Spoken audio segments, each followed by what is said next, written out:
Good evening and welcome to Center 200 as Eastlink Television presents the Quebec Major Junior Hockey League. I'm your host Scott Squires, and tonight the Acadie-Bathhurst Titans come into Sydney to take on the hometown Screaming Eagles. It's not that long ago that Bathurst was in here, dropping a 4-2 decision to Cape Breton on the 18th of December. It's been a very difficult season for the Titans, only 11 wins on the year, and I know that they've tried a lot of different line combinations and a lot of different things, and one of the things that continues to be a worry for the team is their power play. I had a chance to catch up to head coach Rial Paiement earlier to talk to him about what they'd like to do to work on the power play. Well, obviously, since the beginning of the year, it has been a trouble for us, the power play, mainly because of the players that haven't been available for us to play at that position, either through injuries or NHL camps or national junior camps or under 17 international events. So because of the players we have plugging at right now, we just want to keep it simple, trying to get the puck to the net and get some screening shots going on. Well, they certainly want to work on their power play tonight. As you can see, their record on the year, after 40 games, only 11 wins, 2 ties, 114 goals for, but where they really need to work on some things, as you can see, is their goals against, sitting at 176. They do have several players out of the lineup right now playing over at the World Under-17 Championships in St. John's, Newfoundland. So they'll have a tough task this evening against a team that's been either at or near the top of the standings all year long. That's the Cape Breton Screaming Eagles. And they now have another new problem. It's a good one for the coach. It's now that they have 4 20-year-old players after bringing Steve Villeneuve back over Christmas from the Halifax Mooseheads to complete the trade that they did last year. So they now have 4 20-year-olds. And I had a chance to talk to Coach Pascal Vincent earlier about which player they may look to move over the trading deadline. Well, it's going to be a business decision for sure. The 3, Steve will stay here for sure, and so we're going to have to move one of the others. It's going to be a tough decision. They all want to stay here, first of all, and for some reason they're all different players, and they can bring something different to the table. So we're just shopping right now and see what we can get in return, and in what way we can replace the guy we're gonna trade. So it's a tough decision, but we have to make it, and it's part of the business. Well, I know one of the rumors been floating around is that they were going to be moving their captain, Maxime Lessard. Remains to be seen what will happen there. You see so far this year, after 38 games, an outstanding record, 28 wins, only 9 losses, an excellent 93 goals against, with Martin Hull really stepping up in the absence of Marc-Andre Fleury. For more on tonight's contest, let's go upstairs now to our commentators, Dan Robertson and Paul McDonald. Ton histoire est une épopée des plus brillants exploits. God keep our land glorious and free. Oh, Canada, we stand on guard for thee.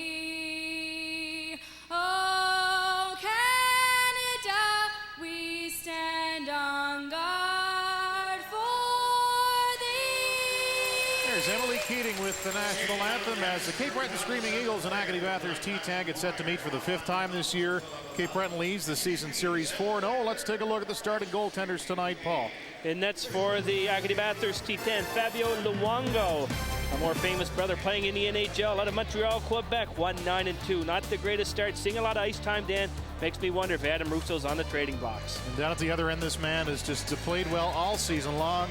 Martin Hull with big numbers, and obviously they're confident in his abilities. Martin Hull, of course, the #1 goaltender here in Cape Breton.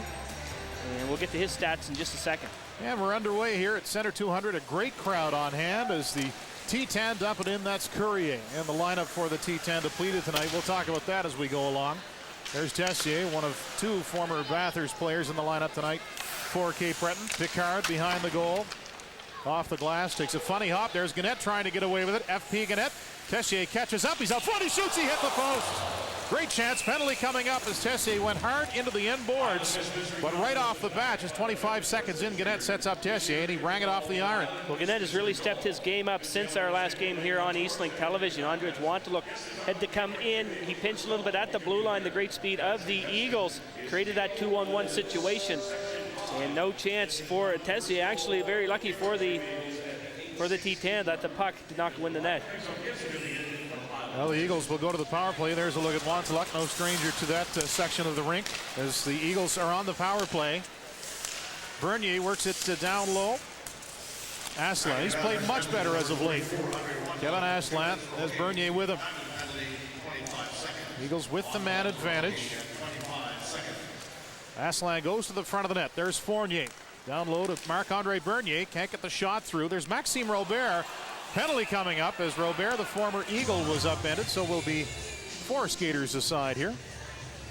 Commander makes the call, referee Todd Commander, and as a result, we'll play 4 aside for the next minute and 33 seconds. The Eagles now 0 for 1 on the power play. Power play a little bit better in the 10 games, 11 games since our last game here on Eastlink, running around 20%. And Fournier in the penalty box, coming over, playing last year with Acadie-Bathhurst, 5'9", 171 pounds, but he is a very intelligent hockey player.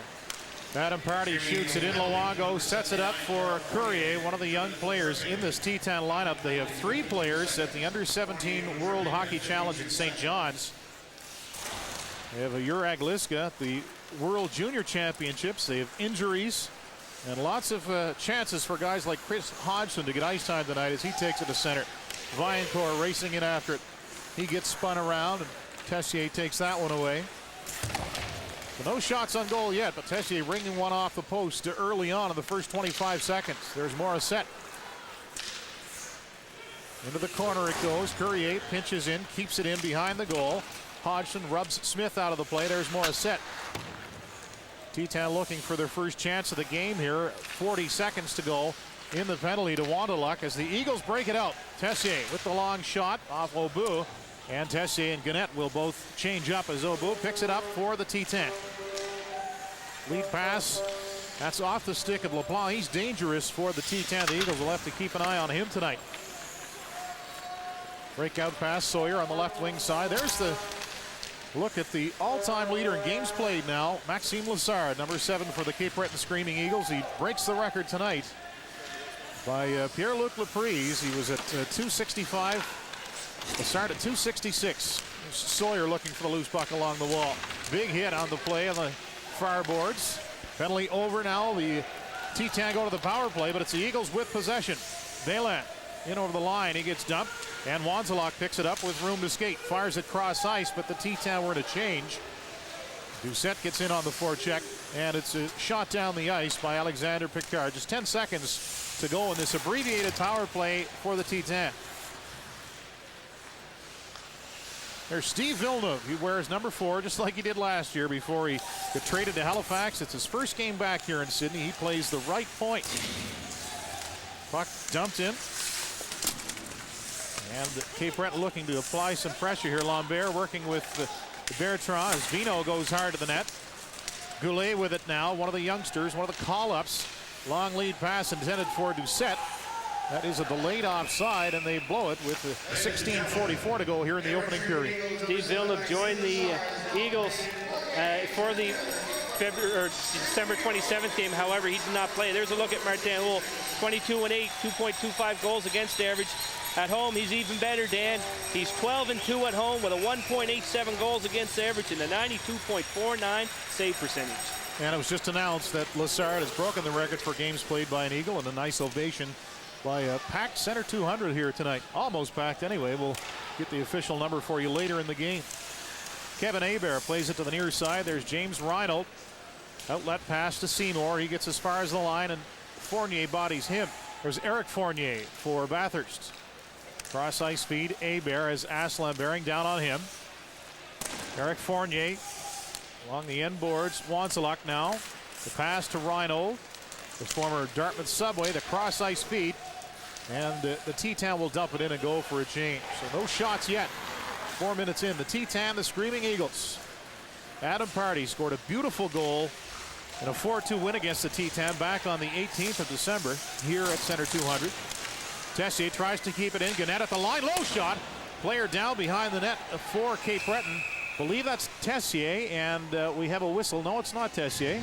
Fournier taking hard and behind the boards there, Dan, and he's down on the ice as the T10's forward lineup depleted, as you mentioned. But look out for Thomas Beauregard and Nicolas LaPlante playing well. James Reinhold, he's a nice story. We'll talk about him a little bit later on. And the defensive pairings, Courier seeing a lot of ice time already. Maxime Robert, of course, playing last year. Philippe Poirier, 16-year-old rookie, 6'6".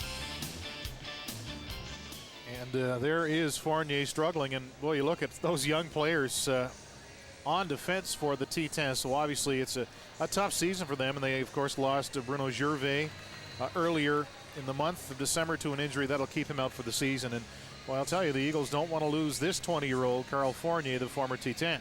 Well, he's getting helped off the ice. It looks like his right leg.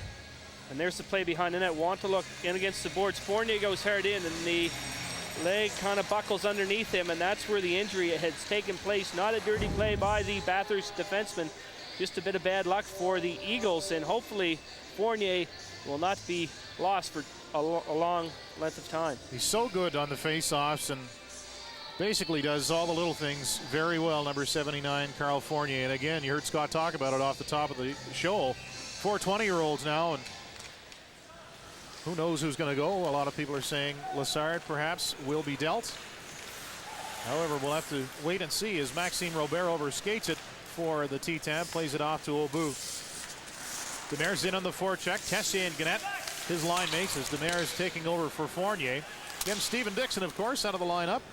And he's right where he should be with Team Canada, with the World Junior team, as they keep going for gold. And boy, it's great to see him out there wearing the red and white, Paul. It's great. He's had a good couple scoring chances. Unable to put the puck in the net, but he's having a great time, playing well, and picked up an assist. Breton into the forecheck. He gets some help along the wall.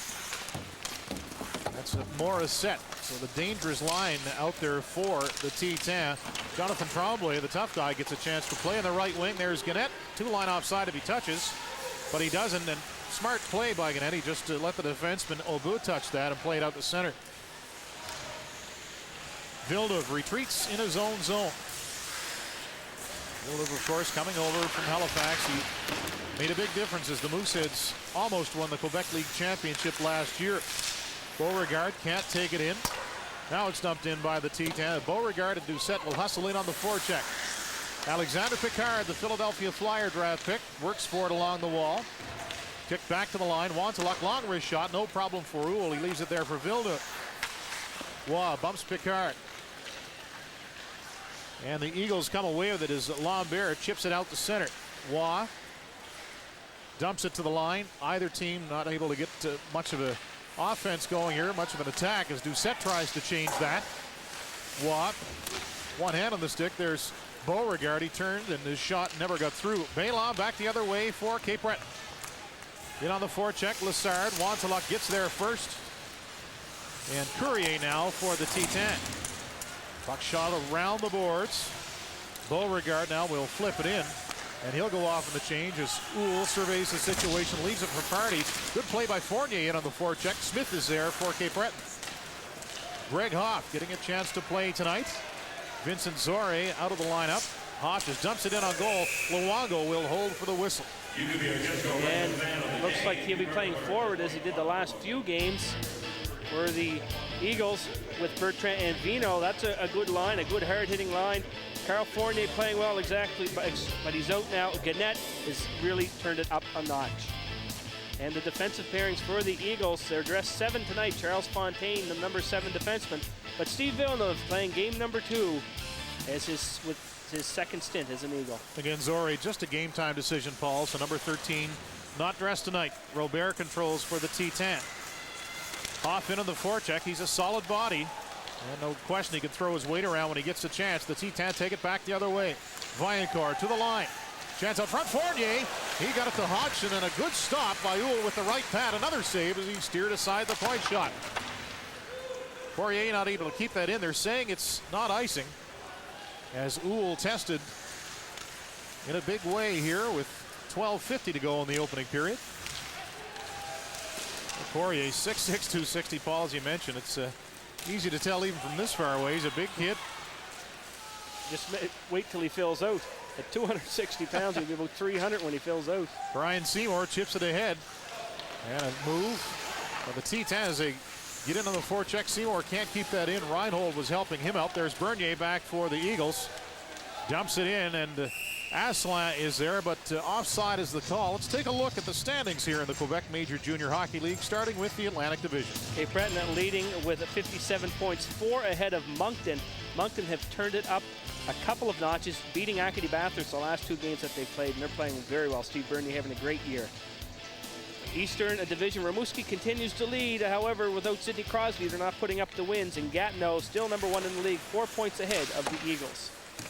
Well, obviously, the Atlantic Division, the toughest division you'd say so far in the season, is Reinhold in on the forecheck, just backhands it. Obu pinches in, and Gannett takes over. F.P. Gannett, the leading scorer for the Screaming Eagles so far this season. Vancouver Canuck draft pick gets bodied off the puck by Reinhold.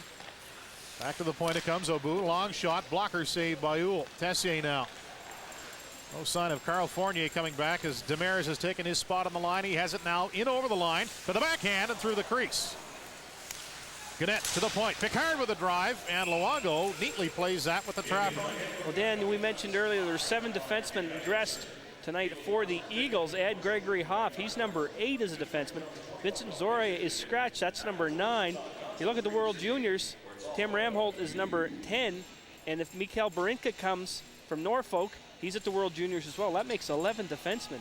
And when you can only dress 6 or 7 of those a game, that makes for some tough decisions for the Eagles coaching staff. Face off to the right of Luongo. Picard now snapshot. Luongo blocker save. Comes right to the start. Great feet out front. Bernier digging for it. Asselin there as well. And it does not go in off the post. Boy, a flurry of opportunities there for the Eagles. As the shot from the point is blocked by Morrison. He'll race after it, but Uhl easily gets there. Good hard point shot from Picard, starting that action in front of Luongo. Villeneuve spins with the puck. On the left side, it comes to Bernier. He can't get by Wandeluck. A couple of big guys there. LaPlante, cross ice for Kevin Hebert. Wandeluck and Tremblay out there for the T10, the 2 leading men in the penalty minutes in the league. Puck in the corner, the T10 player breaking his stick. Out front it comes, they score!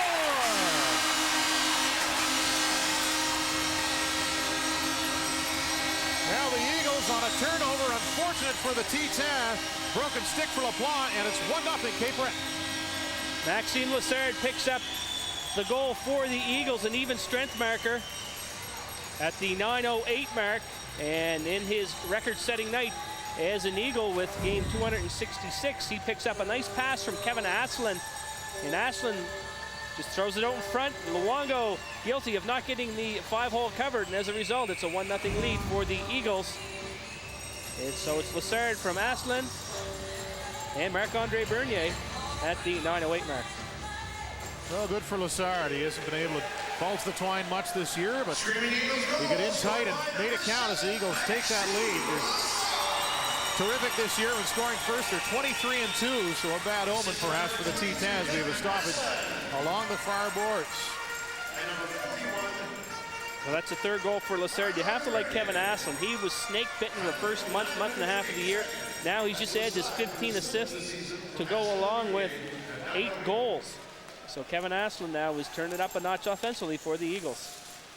Beauregard can't reach that. It comes back to Party for Cape Breton, who plays it into the far corner. Milan into the forecheck. Bertrand in the front of the net. Lambert makes up the 3rd forward in that line. A good checking line, good forechecking line as well. Doucette tries to stop his man. There's Poirier kicking at it. Comes to Watt. Bertrand quickly on him. 5 players near the puck along the boards now. Party keeps it in. Not for long as the T10 turn it back the other way. They tried to spring Doucette with that pass, but no luck. Poirier, lead pass for Doucette. Party puts a bump on him. The fans like that one. And Doucette forges on. The pass comes back to the point. Robert, he'll add some leadership for this T10 defense. Long shot from a tough angle there, way wide. Behind the net, Doucette for the T10. Out front it comes. There's Beauregard with a chance. 1 save, 2 and 3 by Uhl. Puck still loose, and he'll hang on to it. Maxime Lassard's 3rd goal of the year gives the Cape Breton Screaming Eagles a 1-0 lead. You're watching the Quebec Major Junior Hockey League on Eastlink Television.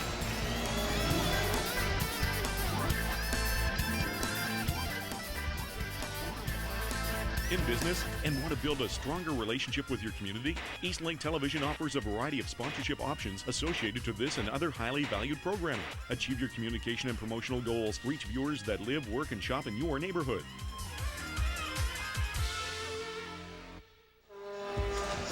Want the inside scoop on player movements, injuries, and the latest news on the Halifax Mooseheads and the rest of the Quebec Major Junior Hockey League teams? Then read sports reporter Willie Paloff's game reports in The Herald. The Herald, proud sponsor of this Eastlink Quebec Major Junior Hockey League broadcast.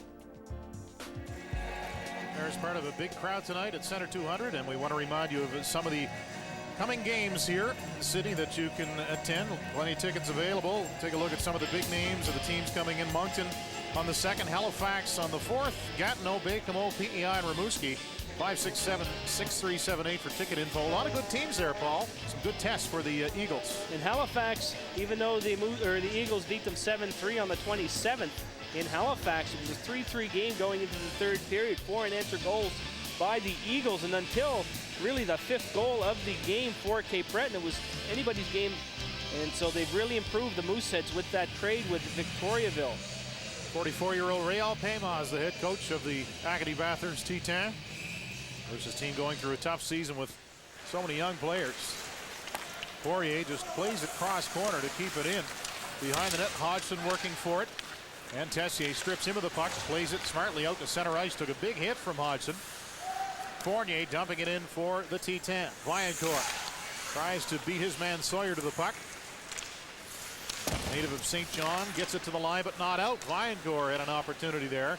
Couldn't reel it in. Fontaine ahead for Tessier. Gannett is with him. Good feed to Gannett. Wide open now. Tried to go to the backhand, and no good. Tipped it away. Fournier for the T10. Under 9 minutes to go here in the opening period. Sawyer plays catch with his mate Fontaine. He puts it up on the left side to Gannett as the T10 laying back in neutral ice. Goulet bumps his man. There's James Reinhold looking for it. But a pretty good fight with Colby McIntyre in a game we broadcast from Halifax. And one of 2 good fights in that game for the T10, and he really went toe-to-toe with Colby and took it to him for the first 15, 18 punches, and then McIntyre launched an attack of his own, but really Reinhold impressed a lot of people with that fight at the Halifax Metro Center. Guillaume Demers having a great season for the Eagles. 26 points last year, already with 39 points. March 3rd, 1984, playing this year as a 19-year-old for the Eagles this year, and really has assumed a great leadership role on the team. Hebert plays it in his own end, and Reinhold tried to redirect that out of the zone. There's Bertrand in on the forecheck, takes a bump from Wanzeluk. Goulet there for the T10 as well. And a penalty coming up to Goulet as he dumped Vino, and they score! Off on the redirection, 2-0 Eagles.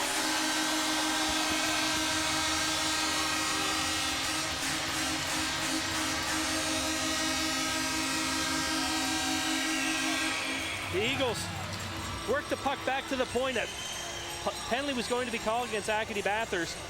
Put the puck on the net, and that's what they did. In between the 5-hole again of Luongo, 2-0 for the Eagles. With 8:10 left in the first period. Puck back to the point. Quick shot by Villeneuve. And I'm not sure if Hoff got a hand or a stick on it or not, but it's 2-0. For the Eagles. So a right knee injury for Carl Fournier, and he won't be back today, so obviously a tough loss for Cape Breton. We'll be here on the 4th, and perhaps he'll be in the lineup for the Eagles, hopefully for them, as Cape Breton goes right back to it on the forecheck. Lassard, backhand pass to the line. Party knifes it through, and Asselin in the crease looking for it. Bernier out there as well. He has it behind the goal. Bernier leaned on by LaPlante. Party. He tried to feed Asselin with it. Morissette now with a chance as Lassard bodies him in the corner. The Eagles now getting that forecheck working. Bernier takes a look from behind the goal. Party with a snapshot, and Luongo hangs on. There's no doubt Luongo was fighting the puck just a little bit. Gregory Hoff picks up a goal. Number 3, Steve Villeneuve picking up his 2nd point as an Eagle, and Nathan Vino, he drew the penalty against the T10. He picks up an assist. very effective player this year for Cape Breton, Nathan Vino, now with 1 goal, 1 assist for 2 points. You know that the Eagles will be slapping Hoff on the back, giving him a hard time, a defenseman with a nice tip in front of the net. They'll be telling him he's a sniper. Sawyer pinching in to keep it in. There's Wanteluk. Lambert now off the wall with it. He can't get the shot through. And Wanteluk plays it to Beauregard. Bélan. Oh, Beauregard gets sandwiched by Fontaine and Bélan. And he's back to his feet. T10 looking to get something started here. Bélan a chance to clear. He fires it over in the direction of Hoff. He tries to charge through. And he left the puck. There's Poirier now for Acadie-Bathhurst. And the delayed offside. We have a whistle. Hoff again with a good opportunity coming through the center zone. Great offensive instincts going towards that net and putting the tip on, and that's what he did to give a 2-0 lead for the Eagles. Well, a big trade, of course. It's a trading period. The Mooseheads making a deal. Pierre-Olivier Beaulieu and Daniel Spar coming to Halifax as we take a look at their career numbers. And Augustin and Doucette, so a chance for Kyle Doucette to get more ice time this year, Paul. And I'm really surprised by that trade, Dan, but when you analyze it, it gives the Mooseheads a couple of 19-year-olds for next year. We saw Beaulieu play here against the Eagles. He was the 3rd star in the game we did here on Eastlink. And Daniel Spar, 21 goals on the season. He's a sniper, played with Peter Vrana the other night against against Cape Breton, rather, and he played very well. A couple good scoring chances, rang one off the crossbar, I believe, in his first shift. So he'll definitely help the Halifax Mooseheads. The trading period ends January 9th, so no doubt lots more moves to be made. Gannett has some moves of his own. His shot deflected by Abu goes behind the goal. Eric Fournier ahead to Chris Hodgson. Right wing pass to Viancourt. He takes a look, just snaps it in on goal. No problem for Rule to play it into the corner. Good hit by Villeneuve, but apparently not good in the eyes of the referees. Villeneuve will get an elbowing minor penalty for that. Well, one thing making a call like that will do, Dan, well, we'll keep this a gentleman's hockey game. It won't be much hitting. That looked like a clean hit from up here. Perhaps in the eyes of referee Todd Demander, Villeneuve's elbow may have come up, but looked good from up here. Nonetheless, the Eagles will have to kill the second penalty of the game, an abbreviated one early on. So Steve Villeneuve, defenseman, 6 feet, 196 pounds. And he'll sit the next 2 minutes in the penalty box. T-Town to the power play. Waugh with the puck. Again, they have the worst power play in the Quebec League, just under 11%. Shot along the far boards. Doucette will man the point. They miss Matthew Carl. He's away at the under-17s. They miss Bruno Gervais. Obviously, he always a quarterback the power play from the point. Doucette and Waugh, a couple of forwards at the point position. Beauregard into the corner. He gets it back. Waugh waits for the pass. And Fan on the one-timer looked like he broke his stick, but I don't believe he did. Party. Yeah, he did. He dropped it. So obviously you play with a broken stick, you get a 2-minute minor, and Doucette will wind up in his own end for the T10. Sean Doucette, a local boy. He's from Bathurst. One-hands it past the defenseman. Still with the puck. He just dumps it off to Morissette. Back to the point. There's Wanteluk. Long shot. It's deflected. Rebound. And Ula's there for the Eagles. A reminder to stay tuned in the first intermission as we see a scrum out front of, actually to the left of Martin Houle. We'll speak with Steve Villeneuve. Scott Squires will. And we'll also take a look at Kenzie Shepard, a Cape Breton boy from Howie Center. We've got a fight going. And Maxime Lessard as well we'll speak to, as Lessard's into it right now with LaPlante. A couple of guys you wouldn't expect to drop the gloves. And both linesmen in there quickly. Not sure how that happened. Perhaps as they were not separated well enough coming out of the scrum, and they're having a little bit of words now. So Lessard and LaPlante will go to the penalty box for 5 minutes. Still 1 minute and 8 seconds left in Steve Villeneuve's penalty. Face-off should come outside of the Eagles' zone, as there were 5 Bathurst Titan players in over the hash marks. And there's a good look at Steve Villeneuve and Maxime Lessard in the penalty box here at Center 200. Well, Lessard's 2/3 of the way to the Gordie Howe hat trick. He has the goal in the fight. He just needs the assist. As we take a look at Nicolas LaPlante, a gifted offensive player for the Acadie-Bathhurst to T10, 6'2", 190 pounds, as you see. He's got 31 points on the season, 12 goals, 19 assists. Playing as a 19-year-old this season, they're looking to him for some leadership and some badly needed leadership, and he feels that was the best way to show it here now, was getting into a fight with the captain of the Eagles. Where you look at Pascal Vincent talking to Todd Demander, the referee. And we're underway. Robert for the T10 plays it in. Bathurst with a couple of chances in the last minute or so. Martin playing well as he has all year long. The shot's 10-9 actually in favor of Bathurst, but the score 2-0. Cape Breton. Another penalty coming up here to the Eagles. T10 would be wise to just hand the puck to Uhl, and there they touch it, so it'll be a 5-on-3 now for the T10 with the man advantage. Charles Fontaine took down big Jonathan Tremblay in front of Martin Uhl. There's not too many ways that you can get Jonathan Tremblay off the ice without taking the stick to him. He took it, cross-check to the bottom of the back, down goes Tremblay, up goes the arm, and as a result, it'll be a 5-on-3 for the T10 for the next 45 seconds. And the Eagles look to weather the storm with 5:11 left here in the first period. And you would think that if Carl Fournier were healthy, he'd be taking this face-off. He's so good at it, but the T10 control off the draw, and that's key here with 40 seconds to go in the two-man advantage. Wanteluk plays catch with Robert. Fournier back to Wanteluk, looks, shoots, and that's off the skate of Party as the Eagles usually playing that rotating triangle. Eric Fournier now with it, takes a look out front, cross-ice pass. And swiping at it was Viancourt, but he couldn't make contact. Robert drags it into the middle, the shot. Boy, the Eagles playing them tough here, two men down. Fournier ties up Party, that gives a chance for Hodgson. To Viancourt, back to Hodgson, he tipped it wide. Fournier behind the goal now. Chris Hodgson, a great give and go there. And the penalty to Villeneuve about to expire. He'll step out of the box and go right up Wanteluk. He lifted his stick, but he got it to Robert. Block shot. Comes right back to Robert out front, and Viancourt had it, but it went right off his stick. A minute to go now, and the penalty to the Eagles as we have another penalty coming up here. This one going to the T10 would appear. It looks like it is Chris Hodgson going to the penalty box for the Acadie-Bathhurst T10, and Hodgson of the York, New Brunswick, a little bit over aggressive in the Eagle zone, and up goes the arm again of referee Todd Tamander. So Dan, we've had 4 power play opportunities in this period. We'll play 4 aside for the next minute and 2 seconds. Then the Eagles will enjoy a 58-second power play.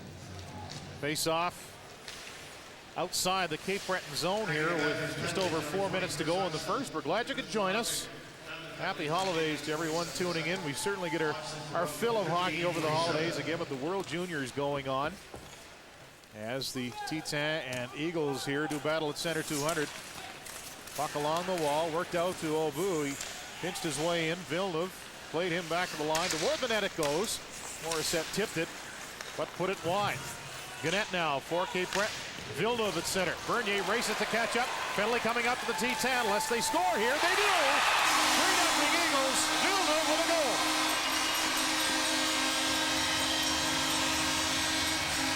It looked like Villeneuve was just trying to feather a pass over in front, and it went off the sprawling defenseman of the T10 up over the shoulder of Luongo. It's a 3-0 game, and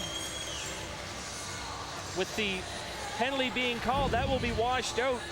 Watch Villeneuve come down, throw it to the front of the net, off the defenseman, over the right shoulder, or left shoulder, sorry, of Luongo. You couldn't have put that in a better spot. Absolutely no chance. As Bernier, the decoy, looked for the rebound, but Villeneuve picks up his first goal, or second goal, sorry, back as an Eagle. Well, that's twice now that Luongo's been victimized by a tipped puck. He had no chance on that one, or the goal by Greg Hoff. So 3-0 Eagles. Aslan on the forecheck, trying to get it out to Tessier. It comes back to the line. Aslan working hard along the wall. He does a good job of that every time out. Waugh to Doucette. Watch him, he has speed. Doucette stops, takes a look. Cross-ice speed for Wanteluk. As the Eagles are on the power play, long shot off the end boards. And Party deposits his man on the ice. Doucette looking for it. And the T-10 frees it. We have a whistle with 2:59 to go here in the first period. Villeneuve, Lessard, and Greg Hoff have the home team up 3-0. And the fans love that. Steve Villeneuve scoring here at center 200. FP Gannett picks up point number 50 on the season with an assist on that goal, throwing it up through the center zone. And there's one of the many rookies on this Bathurst team, Matthew Roy from Amos, Quebec. November 4th, 1986, Dan, playing in this league. That's unbelievable to be that young. Villeneuve with another chance. Dead on shot. A good save by Luongo. Gannett scores! FP Gannett picked it a spot. It's 4-0 Cape Breton. And Gannett again, as I mentioned earlier in the first period, is starting to play offensively a little bit better for the Cape Breton Screaming Eagles. And Dan, he has to play like that. He picked up the rebound off a nice shot from Steve Villeneuve, who now has 3 points in the first period for Cape Breton. And here's how the play develops. He picks up the rebound off that shot, and really Luongo with no chance, and he seems to be left out to dry here tonight by Paymont as Luongo lets in goal number 4, and no movement on the bench by the backup goaltender. F.P. Gannett is one of the most patient players you'll ever see, and he just waited until things opened up for him. Nobody went to him, and he picked the corner past Luongo. So 4-0, the Eagles lead it here, and they're looking for more. We're back to 5 skaters aside. The long shot by Sawyer just missed the net.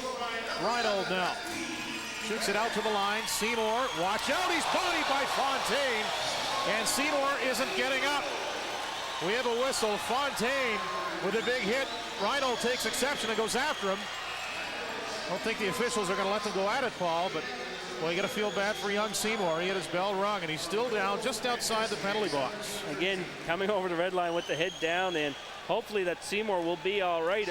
August 5th, 1986, again, only 17 years old, playing here for the Titans in their depleted lineup. As James Reinhold goes to the penalty box. Now Reinhold, actually born in Antigonish, played minor hockey in Canso up till Pee Wee B. There wasn't any higher hockey for James to play. Then he moved to Halifax, played Bantam AAA and then Midget AAA. Played last year in the Maritime Junior A League. But again, we get a good look at centerman Ryan Seymour came to the Titans in the 03 entry draft, round 7, 110th overall. 4 points so far this year, 44 penalty minutes and a -24. But again, he came up over that red line with the head down, and you could see it from up here. Fontaine had him lined up, clean hit at the red line. And as a result, the Eagles will enjoy another power play as Reinhold went to the defense of his young teammate. Well, sometimes you have to take a penalty. That's a good play by James Reinhold to get in there and answer the bell. You have to stick up for your 17-year-olds. Let's look at it. Oh, clean as soap right there. The shoulder, he got him, just had the head sort of bent over and got him in the chin. So Ryan's up to one knee now. But we've seen the Eagles do that tonight. They've stepped up right there a couple of times at that spot on the ice. And keep your head up when you're coming through neutral ice, I guess, is the moral of this story. Well, Dan, we talked about it. They have 11 possible defensemen coming back. You're out there, and in your mind, you may say, I'm anywhere from number 5 to number 9 in the depth chart. I have to do something to stay on this ice. Charles Fontaine may say that to himself. I'm number 8 here, or number 6, whatever. I have to play a physical type of game. That's what he does, and he's doing it well here. Played last year, of course, for Hull. Went all the way to the Memorial Cup finals before losing out. But that's what the guys have to do on defense. I've never seen the Eagles with such a deep defense. It's got to be tough for Réal Paymont to try and get his guys to keep their chin up. Only one win on the road this year. And the way this period has gone, it doesn't look like number 2 will come tonight. But he's an excellent coach and one of the most respected coaches, not only in this league, but in the CHL. That's right, Dan. We'll talk a little bit about some of the players that could be here this year that aren't. Lambert over the line and offside as Picard jumped up into the play and hungry for goal number 5, but he was offside. Again, there's a few players, Dan, that you're coming into training camp, you're thinking, we have a good shot this year. Of course, Olivier Filion gone from last year. Carl Fournier and Michael Tessier are here. And Yanis Brooks, 20-year-old, gone as well. But Bruno Gervais hurt. Jonathan Furlan could be playing as a 20-year-old. He's not playing. And Patrice Bergeron, 18-year-old player, 8 goals for the Boston Bruins, 73 points last year for Acadie-Bathhurst. You're going to center your team around him and Adam Russo, Bruno Gervais, and Jonathan Furlan. Who do you have? Adam Russo, and he's on the bench here tonight. Yeah, Bergeron, I think, was the pick that surprised everyone as the Eagles still on the power play here. Villeneuve with a shot between the legs. Where is it? They try and stub it in, and the net gets knocked off. Boy, Villeneuve almost scored again from the point. Some good footwork there by Luongo, who was able to keep that out. Just to finish that thought again, yeah, Patrice Bergeron, not sure if anyone thought he'd stick with the Bruins, but again, it's going to be one of those long seasons for the T-Town. But look at this shot by Villeneuve. Again, nice low one-time shot. You see this a lot now. You see the defenseman on the off wings on the power play. And there's a perfect example why. A one-time shot from the point. Steve Villeneuve did that perfectly. Look at this power play unit. Bernier with Vino and Hoff up front for Cape Breton. Still a minute 20 to go in the man advantage. Sawyer keeps it in at the line. Greg Hoff, he had scored the opening goal. There's Bernier with a shot that may have been tipped by Vino. Neil Smith now, he doesn't get much power play time, but again, Cape Breton up 4-0. There's Bernier in the slot. It's back to Sawyer. Feeds it through and tipped by Bernier, but wide. Morissette hard off the glass. It took a strange hop. Sawyer in for Nathan Vino. Vino had one of the best fights you will ever see here in a game against Victoriaville. He and Scott Gibson went at it toe-to-toe. Smith now, pressured by Morissette. 40 seconds to go in the Cape Breton man advantage. A minute to go in the period. The T10 look at each other, and that allows Vino to get to it. Vino plays catch with Hoff. It comes back to the line. There's Neil Smith. Jean-Claude Sawyer. Smith with pressure from Morissette. Sawyer to Bernier. Vino's out front, and he has no rebound there as Luongo covers up. I would say quite a bit of the time in the fall so far this year, Dan, for the Eagles. If you're Nathan Vino and you're sitting in all the meetings, you're saying, what am I doing sitting in on the power play meetings? Now you know why. You never know when your number is going to be called. It's a 4-0 game here at Center 200, and a good chance for Marc-Andre Bernier to help Nathan Vino. Right off the draw, Gannett looks at it, and he had a wide open goal there, but couldn't get a stick on the puck. As the T10 finally frees it. Bathurst a little soft too, Paul. They've really allowed the Cape Breton forwards to walk around in their offensive zone. Well, there's no doubt that the Eagles have one of the most talented teams perhaps in Canada, ranked in the top 2 or 3 for the last 8-10 weeks. And you have to slow them down. If that's one thing I see if I'm an opposing coach against Cape Breton, is I have to slow this team down. I have to hit them and hit them hard. And Bathurst, as you mentioned, they're staying back just a little bit, and that's not going to help them win this game. So LaPlante and Lassard have left the penalty box. Again, their majors have been served as the fans on that side of the ice applaud Lassard's effort. And in 5 seconds, the minor penalty to James Reinhold will expire as the puck is shot into the Cape Breton zone. It's been all Eagles here in the first period. 4-0. Smith ahead for FP Gannett. He takes a hit. Sean Doucette will regroup, and I think the T10 probably just want to make sure they don't get scored on again and get back to the dressing room and have a chat with their head coach, Réal Paymont. Demers plays it back out the center, and that'll do it for the first period. The shots after one, 16-10 in favor of the Cape Breton Screaming Eagles. But the big number, they're up 4-0 here after 20 minutes of play. Stay tuned for our intermission show. You're watching the Quebec Major Junior Hockey League on Eastlink Television, right here at home.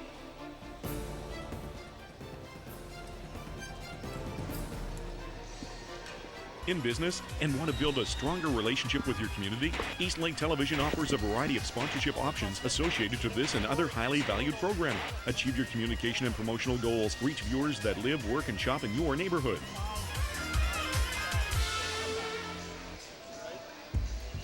Want the inside scoop on player movements, injuries, and the latest news on the Halifax Mooseheads and the rest of the Quebec Major Junior Hockey League teams? Then read sports reporter Willie Paloff's game reports in the Herald. The Herald, proud sponsor of this Eastlink Quebec Major Junior Hockey League broadcast. The Center 200 in Sydney, where after one period of play, Cape Breton leads Acadie-Bathhurst 4-0. We're joined now by former Eagle, former Moosehead, and now once again brand new Eagle, Steve Villeneuve.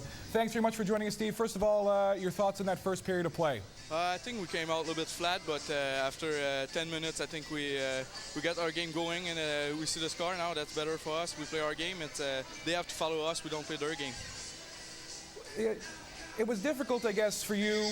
You had to come back from Halifax. You played against Cape Breton about a week ago, and you get traded back to Cape Breton on the 27th. You turn right around, and you play back in what was your home rink, but now you're visiting with Cape Breton. Talk about what that whole emotion must have been like for you. It's always weird when you already know you're going back there to your team you play against, but you know, like, I'm a kind of player, like, I try to don't think about that, and I go on the ice and I play hard. That's the kind of game I play. So it was a lot of emotion for me before Christmas because I knew I was coming here. So now it's better. I know where I'm playing, and good for me. Well, I'm sure they're very glad to have you back in Cape Breton. And recently, you talked about playing hard. You were rewarded recently by getting the Defensive Player of the Week honors from the Quebec Major Junior Hockey League. Talk about where you feel your game is right now and what you're going to add to an already potent Cape Breton team. I'm a kind of defense. Like my job is to bring the puck to the net on the power play, and I don't try to do too much with the puck. I have a good shot, so my job is to bring the puck to the net, and in my zone, I don't try to make mistakes. I try to play defensive, and I don't take too much chance, and I concentrate on my defense first. And finally, this evening, in the first period, you already have a goal and an assist. Do you feel comfortable? Have you fit right back into this offense? How are you feeling in terms of fitting back into the system that they're using here in Cape Breton? I feel pretty well because I played with a lot of guys in Halifax that are here now, and I played with some guys when I was here, so I feel pretty comfortable to play, and I fit well in the system. I really know the system was pretty much the same it was when I was here. Well, great. Well, thanks very much for joining us. Good luck the rest of the year, and happy holidays, and welcome back to Cape Breton. Thank you.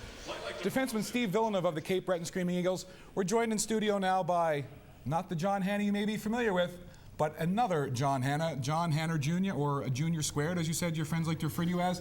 And a little background on you, John. Had a very, very good junior career. You played out in the Western Hockey League, I believe, with Nanaimo. And you had a very good stint with the Ottawa 67s, winning a Memorial Cup in 1984. Well, it was certainly the highlight of my career, and to win a Memorial Cup in '84, and like the Eagles this year, they're striving for that elusive Memorial Cup. You also, I believe, just quickly, you played a year here in Cape Breton for the Oilers. What was that like? Well, I was fortunate to play in my hometown for the Cape Breton Oilers in the American Hockey League, and it was a good way to end my career before I went back to school, and the fans were great, and it was nice to finish at home after living a lot of years away. Well, obviously the hockey genes in the Hanna family run very deep indeed. Let's get to the game. First of all, you mentioned off camera that Acadie-Bathhurst came out 4 checks strong in the first 10 minutes, but it seemed to get away from that. What was your take on the game? Well, I'll give them a lot of credit. They started the game very well. You know, the first 10 minutes of the game, they get on the Eagles' defense, got the puck deep, went to work hard. They're very disciplined in their positioning and their forecheck.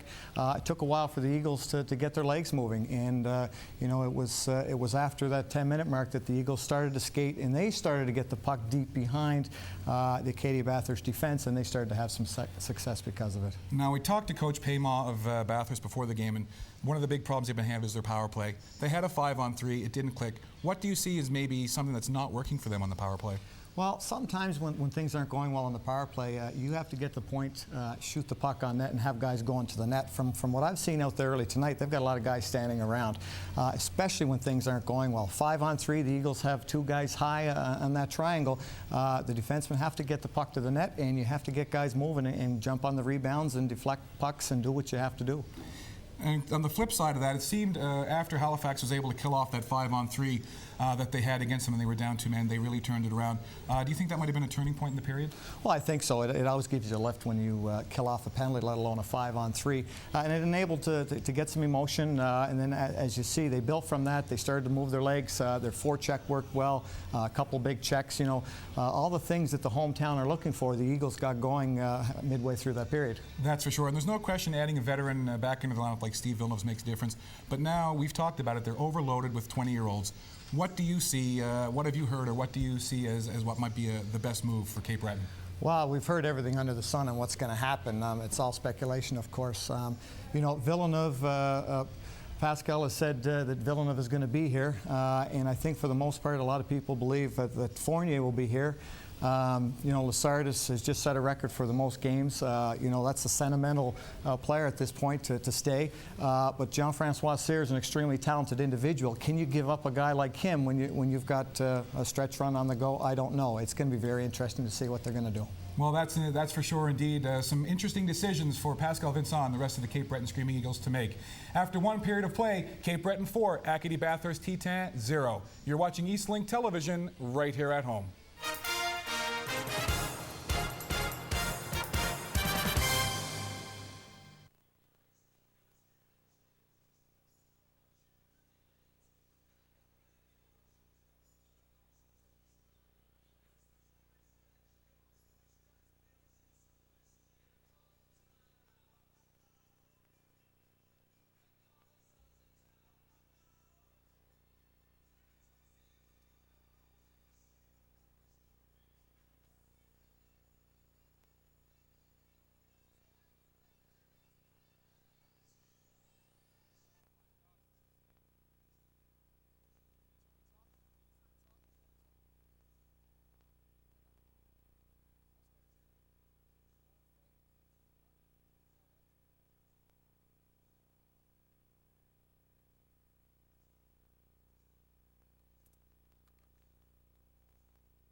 Welcome back to Center 200 in Sydney. I'm very pleased to be joined by the captain of the Cape Breton Screaming Eagles, Maxime Lessard.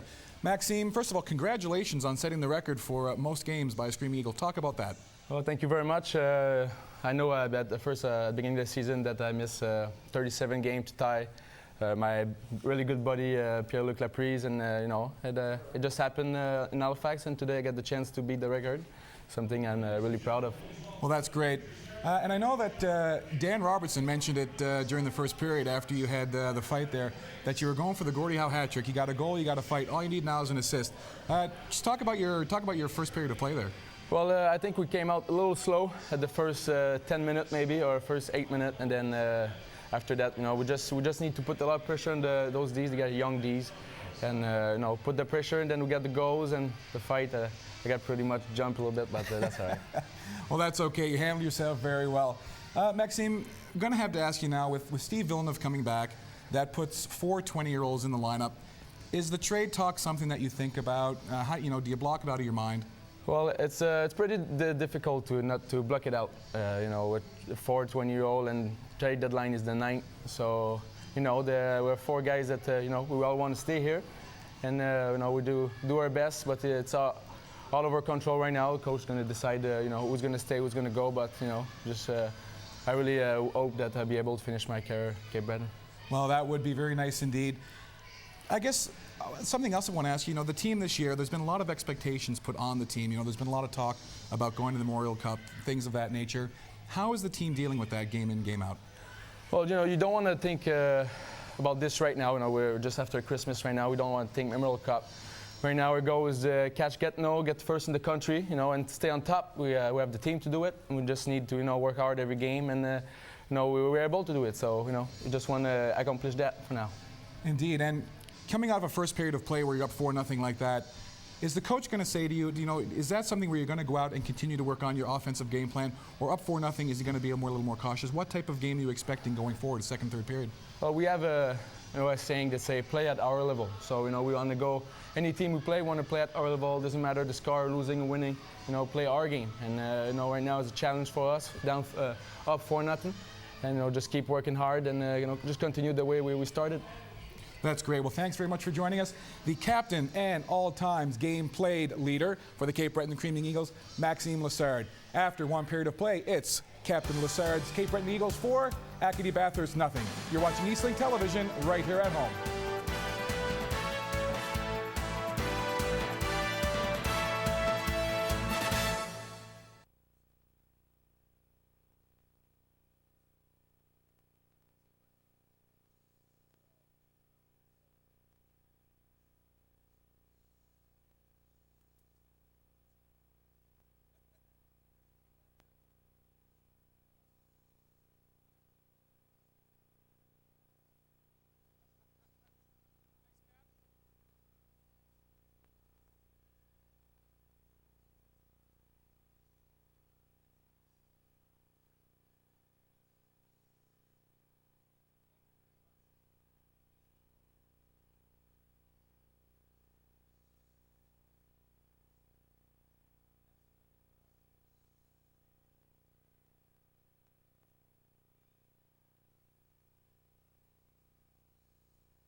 Welcome back to our Eastlink studios here in Sydney, where after one period of play, Cape Breton leads Bathurst 4-0. Want to remind you our viewer response line is 1-888-354-8439.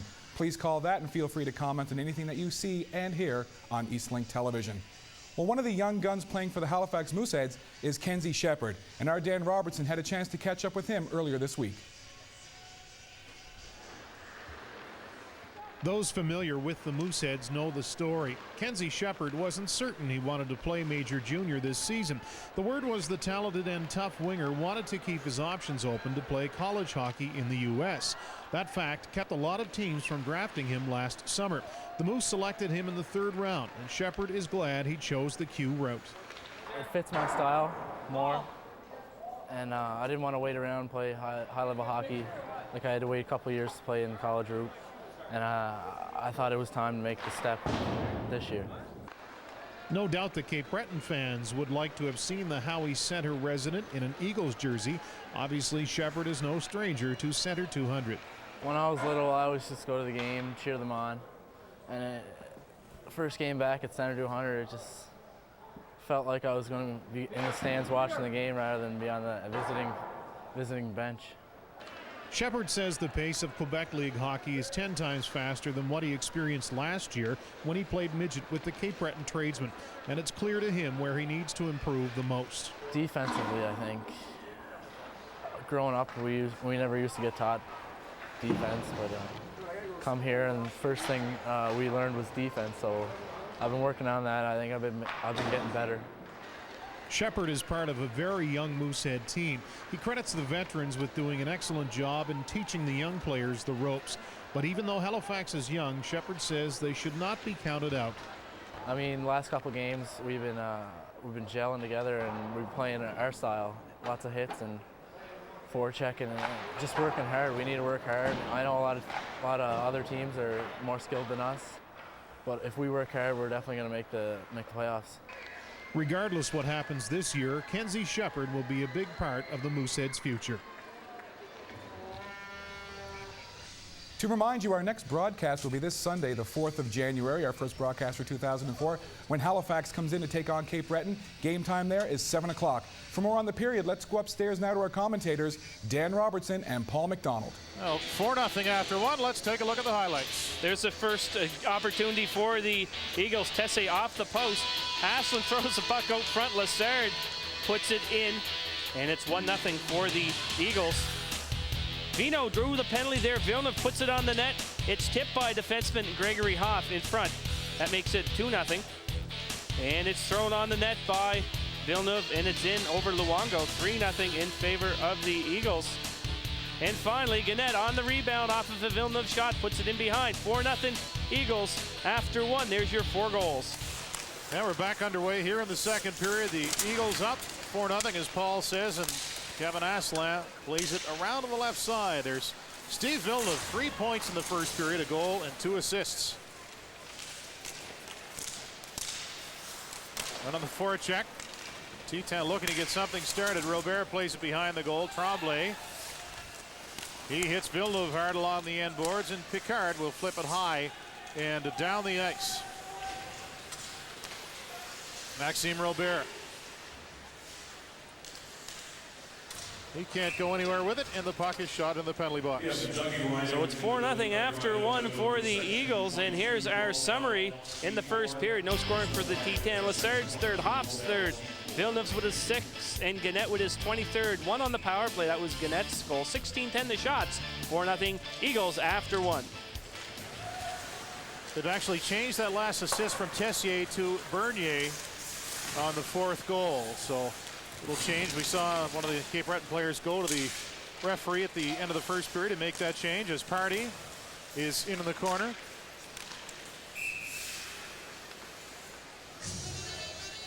Ooh, 18:34 left here in the second period. Martin Houle has played exceptionally well here for the Eagles this season. And again, everybody talks about Marc-Andre Fleury coming back. Martin Houle just keeps putting wins up on the board. 22-7, 0-1 with a 2.25 goals against average.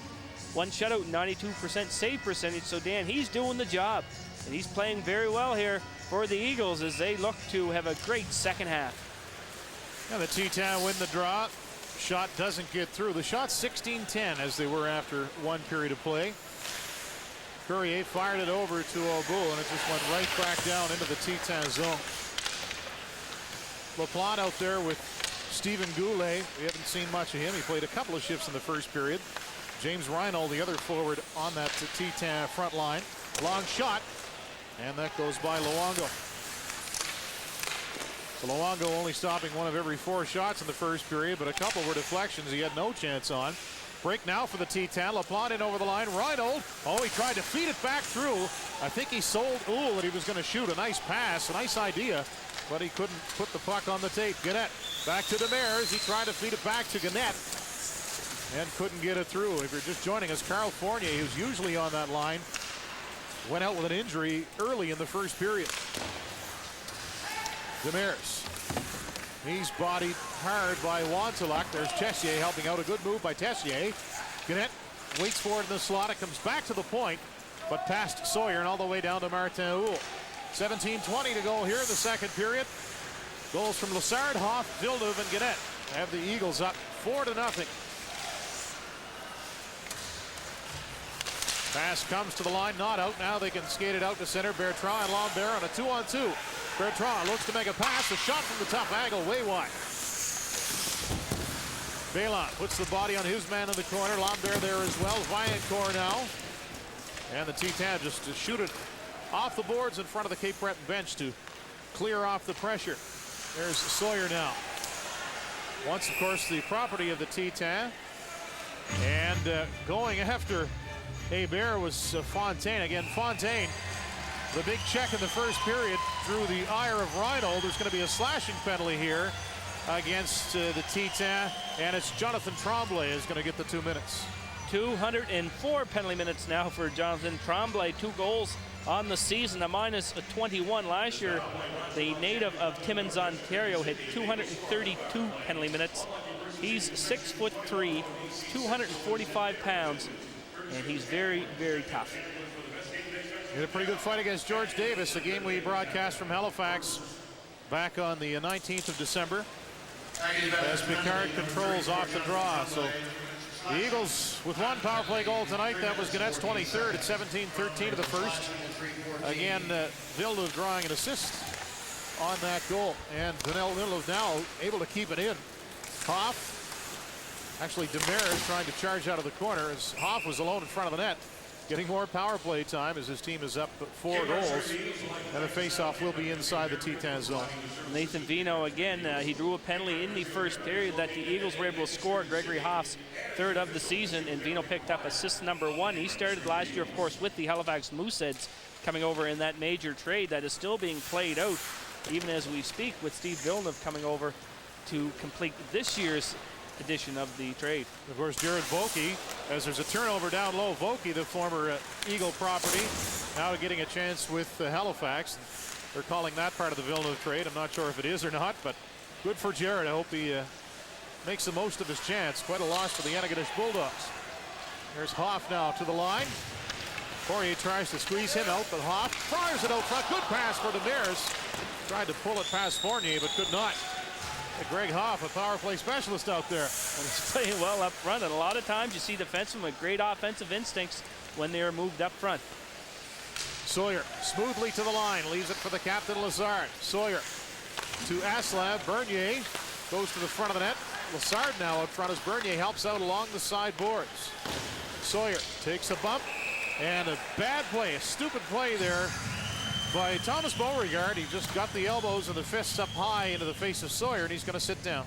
Again, a little bit over aggressiveness by the left winger for the T-Town, Thomas Beauregard. 5'11", 163-pound, goes to the penalty box again. That's his 83rd penalty minute of the season. And he's not the biggest player in the world, only 163 pounds, but has to try to even that up by using the stick and getting his arms up a little bit too much. But again, you're down 4 goals against this team, and you really don't want to give them too many more opportunities to score. 5-on-3 for the Eagles as the puck goes out over the line. Picard could not keep it in. Aslan, Lassard, and Bernier, the forwards. Villeneuve and Picard, the defensemen. Boy, don't think that Villeneuve won't help that Cape Breton power play. so good both ends of the ice. Number 4, Steve Villeneuve. Picard gives him the puck now. The one-timer and the stop by Luongo. Bernier gets it right back to Villeneuve. All kinds of room. Picard now takes a look, gives it to Asselin. Lassard parked out front. Picard now down low to Bernier, walks out, and he put it over the net. And out of play. Bernier can put the puck in the net. Let's take a look at some of the other players who are leading the way in the Quebec Major Junior Hockey League. And of course, number 1, Sidney Crosby at the World Juniors. Danny Roussin is reaping the benefits of playing with Crosby. He is 63, sorry. Daoud Gatineau, 56. Scandella, I guess, is finished with Rouyn-Noranda, playing over pro in Italy, so he won't last very long there. And Yannick Tifu up with Rouyn-Noranda, rounds out the top 5 scorers. Tremblay right out of the box, and offside is a call. I did hear that about Scandella. I couldn't confirm it. But what a loss for Rouyn-Noranda. And Scandella, of course, a former Halifax Moosehead, traded for Adam Wojcik. Wojcik now playing Tier 2 Junior A hockey in Halifax. And there's a good look at Jonathan Tremblay. Tremblay is a draft pick of the San Jose Sharks. I talked about it earlier, 6'3", 245 pounds. Face off in the T10 zone. They get it to the line, but not out. 1:10 now to go in the minor to the T10. That's Beauregard, who got the gloves up in the face of Sawyer, who gives it to Party. To the line. There's Tessier. Tessier walks into the corner. Back to the line to Adam Party. His shot doesn't get through. His wad knocked it down, and basically 9-irons that one back down the other end with the 45 seconds to go in the Cape Breton power play. There's Demers over the line. He takes the hook, gets it to the net. Smart feed back to Demers. He tried to walk around Morissette. Bit of a weak move there, and back the other way. Reinhold puts himself offside. Doesn't look like he wants to touch it.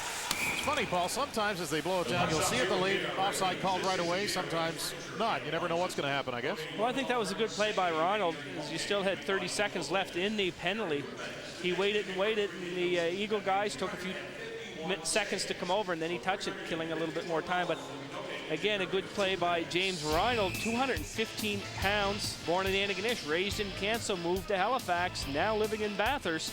See the pipes in that guy? I saw him walking around with a t-shirt at the Metro Center last week. He scared me just to look at him. He's a really nice kid.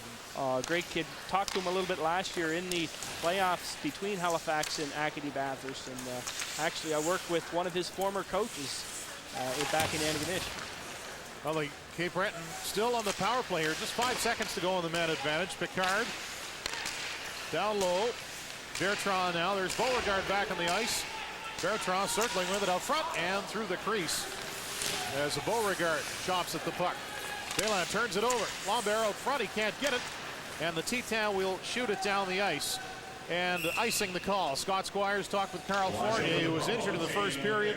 Carl's walking with a cane and said to Scott, just by the feel of it, he thinks he'll be out at least a couple of weeks. So talk about your 20-year-old problem. I don't know if that's the way they want to deal with it, but again, Fournier appears to be out for at least a few games. Well, if you're going to have an injury, Dan, and it's only going to be a couple of weeks, this is the time of year to have it. Just around Christmas time, just past Christmas time, 2 months before the end of the season. So if Fournier's going to be hurt, it gives him lots of time to rehab. So Vino, Hoff, and Tessier up front. Fontaine and Sawyer on defense for Cape Breton here as we're 13 minutes to go in the second, and the Eagles still leading it 4-0. Tessier picking up speed over the right wing side, drops the shoulder out front, and he lost the puck as Poirier put it out on the left side. Eric Fournier takes a look, plays it in. We haven't seen Ryan Seymour after taking that big hit. Look at Tremblay going right after Fontaine. He's the man who hit Seymour, and it's all breaking loose in the corner. Wantaluk out there, 6'6", Poirier, Tremblay. No fighters out there actually as Vino. The goaltenders are going to go at each other at center ice. Luongo and Oul dropping the gloves. There we go, there's Martin Oul. We haven't seen this one in a while, Paul. Right over the Eagles' crest as all the players are down in the corner. Here with the right hand, there's Oul. Luongo with a couple of the south. Toe-to-toe. Oul going back now, right hand, and he puts his man down. Luongo covering up. And there's a little bit of blood coming from Luongo as he was smashed a few times, and we're still have a bigger main event down the left corner. Vino and Poirier going at it in the far corner. You're going to have to get Vino. Vino's going to have to get a step ladder. against this Poirier. And where's Jonathan Tremblay? Tremblay is all over Fontaine, I believe. As Sawyer and Fournier are paired up, Hodgson can fight. He has a hold of Bertrand right now, and the goaltender, Luongo, down in a heap at dead center ice. He appeared to be okay for a while there, Paul, but he just sort of slumped down. When you can see, that's what Tremblay's all about. He went right after Fontaine, who put a clean hit on Ryan Seymour along the boards. Well, he did that, Dan. We saw that a couple times in our highlights. They're still going in the corner, Vino and Poirier. Man, that Vino, I'll tell you, he's got the staying power. We saw it against Gibson. And Poirier with the right hand cocked. I don't know if he wants to go at it anymore. Tremblay now trying to get at Vino. How'd you like to be Todd Tomatter to have to sort all this out? You know Tremblay's going to get the heave-ho. He better. That's right, Dan. There's going to be perhaps 10 guys at this hockey game. There'll be the first 2 initial fights staying. The rest of them are gone. And let's just hope Fabio Luongo's all right. So season's beatings from Martin Houle on to Fabio Luongo at center ice, but they shouldn't make a joke. Look at Tremblay trying to get back. That could be a 10-gamer. He's back on the ice after being helped off. I don't think Tremblay really cares about things like that, to be honest with you. He loves to throw them. And look at the off-ice officials grabbing on him. They shouldn't probably do that either. Wow, things going crazy. Luongo, again, he's still down at center ice, and he appeared to be okay, but then just kind of gave out. And he really hasn't moved in a while as Fontaine is in the penalty box, pointing at the Acadie-Bathhurst bench. I'm not sure who he's singling out. Well, let's just hope that Luongo's all right. And it looks like he's in. Hopefully he didn't hit his head on the ice. And he's being attended to by 3 people at once. And you just hope that he's going to be all right, Dan. I mean, let's take a look at how it all started. Again, he's getting some good help there. But Tremblay went after Charles Fontaine to the left of the Cape Breton goal. There's 34 Tremblay. That's Fontaine. Again, Fontaine, he took a run. Well, didn't take a run. A good clean hit on Ryan Seymour, actually. Look at the Eagles players coming in to help out. And look at that left hand there from Hoff. Wanseluk getting in there. The 6'6" Poirier. And there's Luongo and Martin Houle. We'll see if we can see. It was fairly even to start. And he's definitely catches him with one. He'll come up underneath with one, Houle. And he'll catch him. Yeah, it's a lot of gear on to be throwing right hands. Oh, my goodness.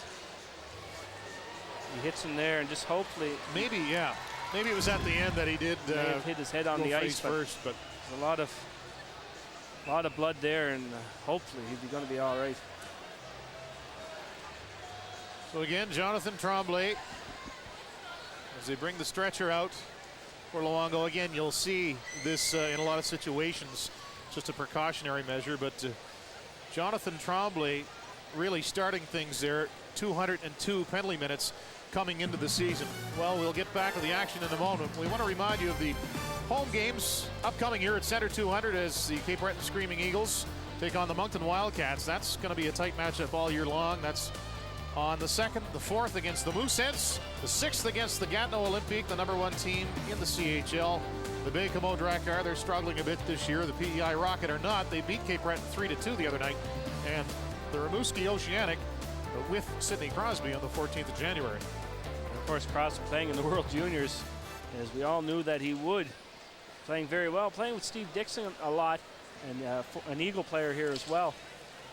And there's a lot of help there for Luongo. We have perhaps, could be a shoulder, Dan, and we're going to have to just wait and see as he collapsed at center ice after a very spirited affair with Martin Houle. So Houle has been ejected from the game, and Proto will be in a relief of Houle, and we still haven't seen Adam Russo go to get any gear on either, Dan. No, he's just standing there at the door, actually, but obviously he knows he's coming in, but you'd think he'd stretch a bit. While we have a minute, let's take a prolonged look at the standings here in the Atlantic Division again. Cape Breton, Moncton, and PEI, 3 of the best teams in the league in the same division, Paul. Well, Steve Bernier, I believe, could be one of the top forwards in this league, a very important power forward. Halifax has jumped over Acadie-Bathhurst, and they look to really reel in a few other teams as they look for the playoffs. Acadie-Bathhurst, of course, with only 1 win on the road all season, look to just play out the string this year. In the Eastern Division, Rimouski Chicoutimi has been extremely hot. 17 points since our last game here on Eastlink. 17 points in 1 month. They went 7-4-1. Lewiston, of course, their coach is at the World Juniors. Quebec has 10 points since our last game, and Baie-Comeau really not playing that well this year, Dan. They have a couple players that will be moved, and one of them, Maxime Fortunas, a 20-year-old, will help any team. Gatineau rolling right along. First place overall in the Quebec Major Junior Hockey League. #1 ranked team in Canada. Rouyn-Noranda losing Julio Scandella. Shawinigan playing well. Benoit Mondu, I said 2 years ago, he may be the smartest player in the league. He's right up there now with Sidney Crosby. Drummondville with Kevin Mayotte playing well this season as well. 13 points since our last game. Val-d'Or playing well. Victoriaville have been playing, in the words of my coach in Junior B, Chabot Cormier, just brutal. They've only... I thought you were going to say something else. But they've only got 1 point since their last game on Eastlink. They've gone 0-10-1. And again, it looks like they're on the way out this year. And again, just the way the standings go, the top 3 teams in each division get the bye. The bottom 3 teams are out. The last few years, it's been 2 teams that have not made the playoffs, and the top couple of teams get a bye. So just one more team that doesn't make it, but I think that makes it that much better and that much tighter. 4 teams like Bathurst and even Halifax and Victoriaville and Quebec. There's a lot of teams grouped together at the bottom of the standings. There's Martin Houle, Vincent Zore behind him in the gray suit with the wine tie. There's Nathan Vino. Great look at those players. And Proto, I guess that is off down to the left, trying to get set to get back on the ice as they've taken out another stretcher, a different stretcher as the ambulance is here for Fabio Luongo. Well, remember last year, Dan, where the 2 conference winners got the bye.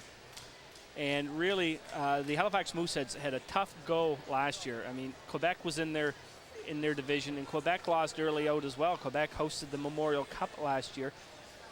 Bathurst and Halifax went to Game 7 at the Halifax Forum. That was a very tiring series. You get through that, who do you see? The Baie-Comeau Drakkar. Another Game 7. And all along in the other conference, you see Gatineau, or at that time Hull, the Hull Olympic, running through with a 12-1 record as the Mooseheads really struggled in 2 Game 7s, and that one was tough. So this year should be a lot more even and give the teams with the better records a little better chance. Well, again, Fabio Luongo is the player that you can't see surrounded by so many staff members, almost a dozen, and hopefully he'll be okay. We're going to step aside with the Eagles leading 4-0 here at Center 200. You're watching Quebec Major Junior League Hockey on Eastlink Television.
Welcome back, everyone. As you can see, Fabio Luongo is on a stretcher and on his way out. The fans just gave him a standing ovation and are still applauding. So young Luongo on the ice for a long time. And Paul, I know that Jonathan Tremblay started that fight, and you have some of the information on what he's going to get penalty-wise.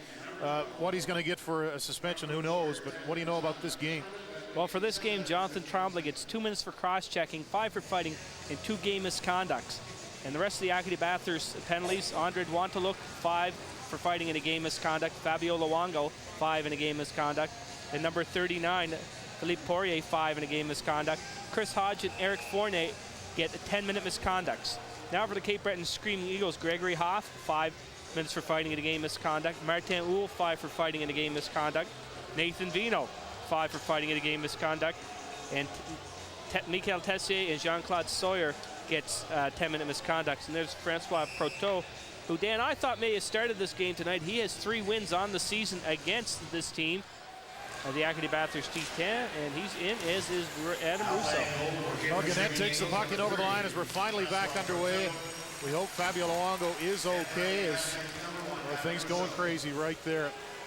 So 7-minute power play for the Eagles, thanks to Jonathan Tremblay, as the T10 dump it in and get a chance to look at Russo. You don't want to see him get out in this situation, but one of the most accomplished goaltenders in the history of this league. This guy's been great since day one. 23 career shutouts, counting in playoffs and regular season. That's a Quebec Junior Hockey League record. And he's near the top. I know he's second in wins as the net comes off the moorings, but Adam Russo second all-time in wins. He just passed Maxime Ouellette. Jacques Cloutier, the former Buffalo Sabre, now in the Colorado Avalanche coaching staff, is number 1 as we take a look at Marc-Andre Bernier. But he was never drafted, Adam Russo, and I'm not quite sure why. Not a big guy, but all he does is stop the puck. Well, that's right, Dan. He's only 5'9", 180 pounds, and that could be the reason why Russo has not been drafted. Party with all kinds of room. The shot stopped. Russo, there's another save as Asselin is on the doorstep. So hard for a goaltender to come in stone cold like that, but he showed some good reflexes on that play. Well, again, one thing I've noticed about Adam Russo in the last couple of years watching him is he takes the lower part of the net away extremely well. If you're going to beat Adam Russo, it's going to be up high. And Kevin Asselin, again, with an assist on the evening here tonight for the Eagles. Neil Smith works it to Adam Pardy. Good pressure there by Doucette up high. Lassard, he already has one tonight. Can't get through. And the T10 clear. 6 minutes to go in this Cape Breton Screaming Eagle power play. Again, as Paul mentioned, 2 game misconducts for Jonathan Tremblay. Cross-checking minor and a fighting major. He's the only one who got any time out of that. It's the Eagles with a chance. And talk about flexibility. Russo does the splits right off the bench and makes a great stop. And he left that left leg over as a trail. Asselin looked to put it in the open side, but again, Adam Russo, the veteran that he is, was able to hold his ground. It was very tough as he was moving away from the play, but he kept that leg over there and was able to cover up. Face off to Russo's left. Gannett takes it for Cape Breton and wins it back to Lambert. Picard now. Vincent Lambert in for FP. Gannett. Brassard is out front, Bertrand rather, as the shot goes through. Pitching in is Villeneuve. Picard, one-timer low and hard. He missed the net. Gannett tried to put it out front for Bertrand. He has it again. Back to the point to Picard. Villeneuve, fan of the one-timer. Here's a chance at the stop by Russo off the stick of Lambert, who found himself with a great chance. 5:10 to go now in the Screaming Eagle power play. They lead it 4-0. Long break in the action as goaltender Fabio Luongo and Martin Houle get into it, and Luongo just lay on the ice for a long time. 2 new goaltenders, Proteau and Adam Russo. Gannett slides it neatly for Picard, walks in, shot, good stop, rebound, he scores! Demers makes it 5-0 Eagles with quick hand-eye coordination. And again, Guillaume Demers having an all-star season here for the Cape Breton Screaming Eagles as he picks up his 16th goal on the season and his 3rd power play goal. And Alexander Picard with a quick shot from the point. Watch him with the hard shot. Russo with the first save. Watch the smart play by Demers. Puts it on the ice, doesn't throw it in the net. He knows that would not have been a goal. Puts it down, hits it in, and that is a 5-0 lead for the Cape Breton Screaming Eagles. Demers right back at it, throws it out front, and it went off the left skate of Lessard. Again, a chance for Bernier. Nice stop by Russo, who's been very good since coming in for Fabio Luongo. Neil Smith. Cross for Party. Great play catch. Still 4:20 to go in the Eagles' power play. Russo will plant behind the goal, off the wall on the left wing side. There's Demers. Party walks in, but still with it, scores! Adam Party makes it 6-0 Eagles.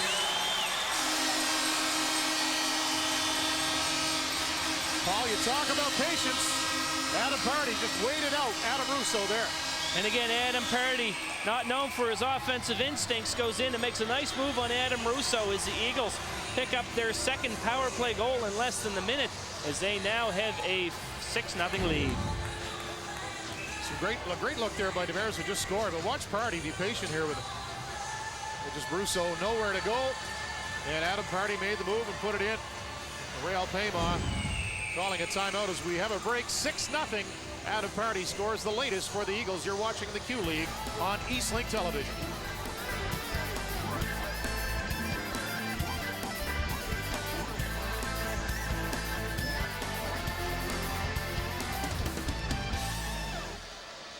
In business and want to build a stronger relationship with your community? Eastlink Television offers a variety of sponsorship options associated to this and other highly valued programming. Achieve your communication and promotional goals. Reach viewers that live, work, and shop in your neighborhood.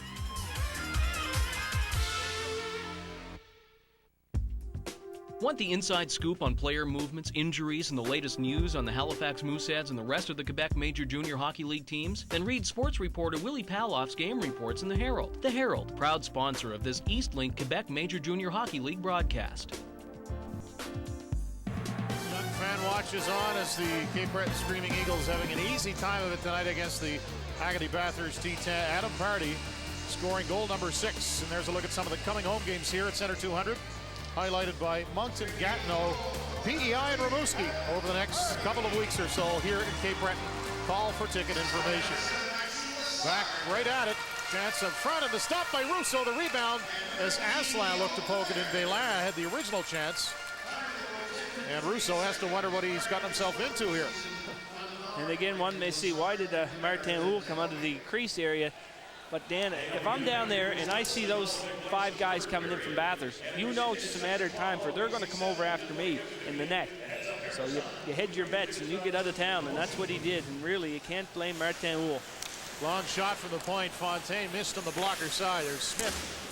3:45 to go in the power play in what's become a long second period. Smith for Fontaine. Neil Smith. Belin is out front as Bertrand has it. Robert all over him out front. Here's a chance. Aslan scores!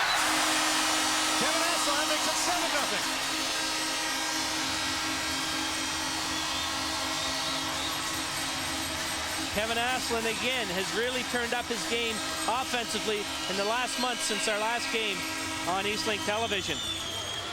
Kevin had 2 goals. Dan on our last game, and now with that one, Kevin now has 9 goals, so he scored 7 goals in a month for the Screaming Eagles. Watch the play, pulls it to the forehand upstairs where Adam Russo, if he has a weakness, that's where it is. So Aslan, again, he can be a key player, Paul, for this Cape Breton team. He's so physical and good at putting the puck in the net when he gets hot. Right back at it. Picard shoots it over the net again. That power play, it's a major, so it will continue. Cape Breton struggling on the power play. They're going to jump a few notches in the standings tonight with the man advantage. They were grouped in pretty tightly with a few teams. As back the other way with it comes Viancourt. The puck hasn't really been in the Cape Breton zone. As offside is the call, and again, no pressure by the T10. Obviously, trying to kill off that major and a minor to their tough guy Tremblay. There's a look at Stephen Goulet, one of the young players on the T10 roster. Well, quickly looking at the 3 goals in the period for the Eagles, all coming in 2 minutes and 18 seconds. Demers from Gannett and Picard, Pardy from Demers and Lessard, and Aslan from Smith and Bertrand, all on the power play. Fontaine to the line, drills it in. Fontaine, Demers, Bernier, Aslan, Villeneuve out there for the home team with a 7-0 lead. Bernier back for Fontaine. Huge crowd here at Center 200 tonight, Paul. They like what they're seeing, obviously, as Bernier has it.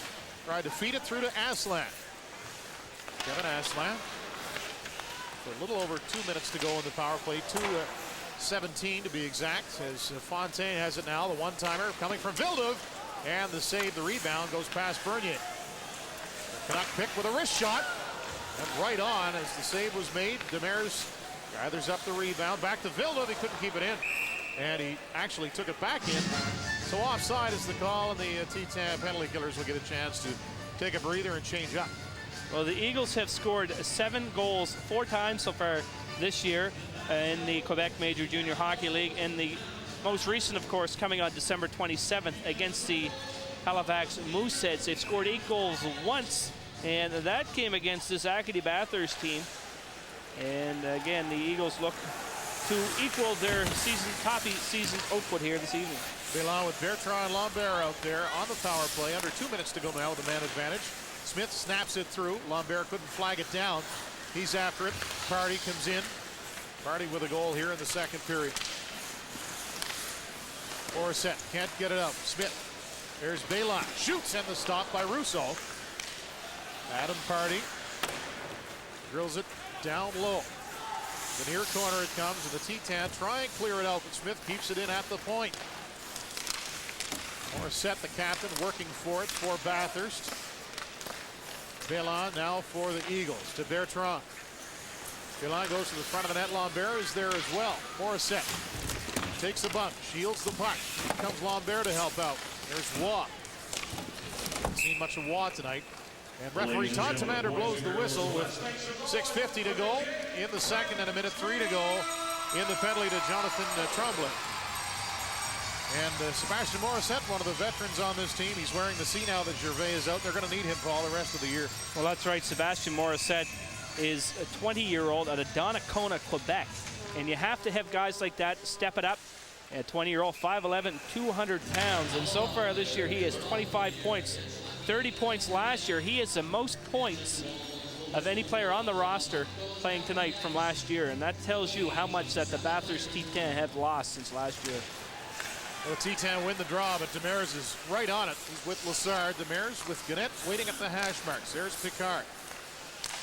FP Gannett. Down low to Demers. Back for Gannett. He can't get the shot away. And Maxime Robert just puts it ahead. As racing back is Beauregard with speed. Picard gets down low and takes him out of the play. Beauregard keeps working for it.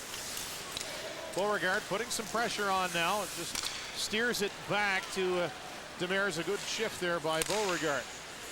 Gannett feathers it through. Demers out front, and he tried to get it out front. A good block there by Maxime Robert. 20 seconds to go in the Cape Breton power play. Lassard with a shot. Rebound to Gannett. Lassard again. It's like a shooting gallery, and Adam Russo. 32-12 now the shots on goal. Smith with the penalty finally winding down. The T-10 able to shoot it out to center. And the Eagles ice it. Goulet was serving that penalty for Tremblay, and finally we're back to 5 skaters aside. 16-1 the shots here in the second period in favor of the Eagles, as we get a good look at the head coach and general manager of the Cape Breton Screaming Eagles, Pascal Vincent, and he must be very excited about this team.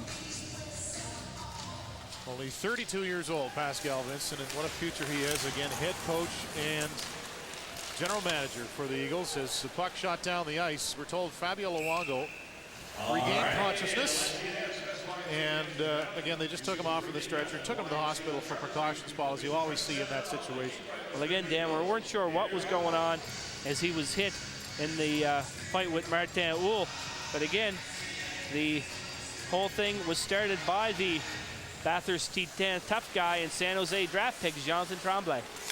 Well, what happened was the fight finished, and I looked, and Luongo was up. I mean, he was on one knee. He was looking around. I looked back, and he was over in a heap. So kind of a strange play there. As the puck is cleared out to center, Bernier races after it. And Poirier gets to it first. Aubu tried to slide it through to Set. Again, the T-10, just take a look at their bench. It couldn't be much shorter. A lot of players off now. Again, Ryan Seymour hurt in the first period. There's Bernier, walks right in, shoots, and the save by Russo. Thought he had it, and finally Waugh just half-heartedly shoots it down the ice. And Steve Villeneuve with at least 3 points on the night. Hard to keep up here, Paul, but Villeneuve, he's been strong, and all three coming in the first period.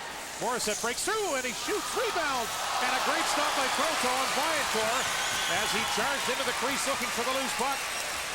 Francois Proto with his first couple of meaningful saves in this game. Morissette takes a bump in the corner. Working for it is the captain, Lessard. He comes out with the puck. Lessard back to Party. His shot. Puck sits there, and Bertrand steers it into the corner. Kevin Hebert. Those young players on the T10, the call-ups, will see their ice time here in the second half of this game. Out front, Lessard, and redirected right on goal as the stop made by Adam Russo. Lessard's had a strong game as well for the Eagles, picking up a goal and an assist in this, the record-breaking game for Maxime. And here's the chance by Sebastian Morissette, puts it on the net, hits the post, comes out to the front, and a good chance for Jason Valancourt as he tries to put him behind Francois Proto in the Eagles' net. The T10 are so tired they could just barely get off the ice there as the puck went by the bench. Picard to the line, and Demers gets run into the boards by Doucette, but Bernier fires it cross ice for Gannett. They read each other so well. The puck comes to Reinhold. Cool as a cucumber there, just slid it into the corner and put it out in the center as Waugh reached for it, but not quite long enough. Fontana's Reinhold exacts a measure of revenge. A nice open ice hit. There's Gannett right in. The drag, the shot, puck sitting there, and Russo can't pick it up. Bernier tried to fire it out front. Great hit by Reinhold there on Fontaine, Paul. Reinhold, again, you mentioned earlier, extremely strong on his skates. And he hits hard. James Reinhold, number 23, just goes off the ice. Lessard with a drive, and he missed on the glove side. Villeneuve walking in, the puck rolling, and he missed the target with that one. It starts to open up here as LaPlante tried to hit Waugh with a breakaway pass. A little bit of pond hockey here in the second period. Long shot by Aslan. And the glove save made by Russo. The stick save, I should say, as he holds on to it. Well, it's been a long period, but be sure to stay with us in the second intermission as host Scott Squires will speak with T-TAC Kerry Paul from the member 2, and we'll take a look at the top goaltender in the Maritime Junior A Hockey League this year, Matt Kleine. And we'll have our regular Shooting Stars segment all in the second intermission with Scott Squires. Well, again, the shots now 20-2 in the second period has been all Cape Breton Screaming Eagles, scoring 3 times, up the lead to 7-0. Well, the T-Town win the draw and take it to center. Viancourt with Goulet. Goulet 6'4", 185 pounds. Tall drink of water. Leaves it for Viancourt, who takes a bump. Comes to LaPlante with the chance, and he missed by a couple of feet. Obu. Shot tipped way wide. This place has gone silent after about the 6th goal, you'd say. Play into the T10 zone, one-handed nicely by Balan to Lessard. He waits for someone in the crease and not able to get there was Lambert for the Eagles. So Smith will come back and regain possession for Cape Breton. He goes right through, tried to tip that one. Lambert now steps around Hebert. Just over 2 to go here in the period. Kevin Hebert takes a little tap from Lambert. Bertrand to F.P. Gannett. Gannett's been making things happen since the drop of the puck tonight. Bertrand. Long shot by Fontaine. Reinhold deflected that wide. Doucette doesn't know where it is. He's in his skates for a couple of seconds. There's Lambert now. As the T-10 just not able to put up much of a fight here. The closing minute and a half of the second period. Lambert out of the corner. Hebert. Outnumbered. They're all over them now. This is not a power play. Smith on the backhand. Couldn't get it through. Turn shot. Good stop by Russo. Without Russo, Paul, it might be 10-0 by now. Well, that's right. 21-2 the shots. And really, there's not much life left in this team. The Acadie-Bathhurst T10, they were pummeled by the Moncton Wildcats in their first 2 games after Christmas, losing 9-4 And again, the last game they played, Dan, I'm not sure of the score, but I believe 8 goals were scored against Moncton. So they're giving up a lot of goals, and they have to rectify that situation. But it's tough when your #1 defenseman is down with a knee injury, and there's a chance, a very solid chance, that he will not be back this year. Of course, that is Bruno Gervais. Excellent defense, one of the best in the league easily. He was one of the best last year. Bernier with some moves right in, and the save by Russo. And the fans applaud that. Bernier dangling with it there. Bernier is such a long reach ball that he makes it tough on the defenders trying to take it off his stick. Marc-Andre Bernier scored perhaps the nicest goal I've seen him score as an Eagle. He scored it on the 27th up against the Mooseheads in the 3rd period. He used his strength. He just simply out-muscled one of the defensemen for the Mooseheads, and then he put it in behind the Halifax Moosehead goaltender. That's what he has to do. He has to be strong on the puck and use that great reach and put it up top, up underneath the crossbar. And that's where he has all his strength, and that is why he has been drafted in the NHL by the Vancouver Canucks, picked in the 2nd round, 60th overall. And in his first year, I don't think he scored a goal, if I'm not right. It might have been Gannett, but he just really came on so strong in his 2nd season, and terrific right-hand shot. He lines up down there on the left side of the power plays. He's tough to control as we're finally inside a minute here in the 2nd period. 7-0. Bit of a football score, but Cape Breton putting it to the T10 here in this game. Viantor, the wrist shot, trying to solve Francois Froto, who's come on in relief of Martin Houle. Puck to the line, not out. Viantor turns. Stopped by Demers, who gets bodied by Hodgson. He's a strong kid. There's Fournier now. Half a minute to go in the period. Out front, swiping at it was Viantor, and Bernier to Aslan. Barrels in over the right wing side. The snapshot. Rousseau makes the save, and he'll hang on for the whistle. There's no doubt that Marc-Andre Bernier has brought his game up a little bit since coming here from Halifax. And again, he reminds me a little bit of Jason King, who played for the Mooseheads a couple years ago, and he led the CHL in scoring his last season as a Moosehead, now playing with the Vancouver Canucks on a line with the Sedin twins. And Kevin Aslan, again, 2 points on the night, and playing well. Well, just under 16 seconds to go as you see the puck in the T10 zone. Poirier tries to freeze it. Tessier side of the net. Out front, Fontaine with a rolling puck. And Russo, a really good stop there. He didn't know where the rebound went. Another chance to save Russo. And the T10 aren't helping him out. Finally, the 2nd period comes to an end. Shots on goal in that 2nd period, 25-6 in favor of Cape Breton, for a 2-period total of 41-15. Stay with us. Score 7-0 in favor of the Eagles. You're watching Eastlink Television right here at home.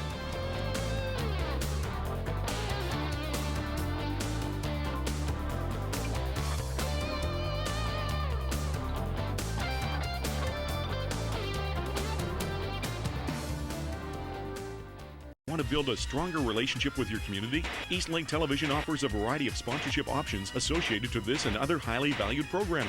Achieve your communication and promotional goals. Reach viewers that live, work, and shop in your neighborhood.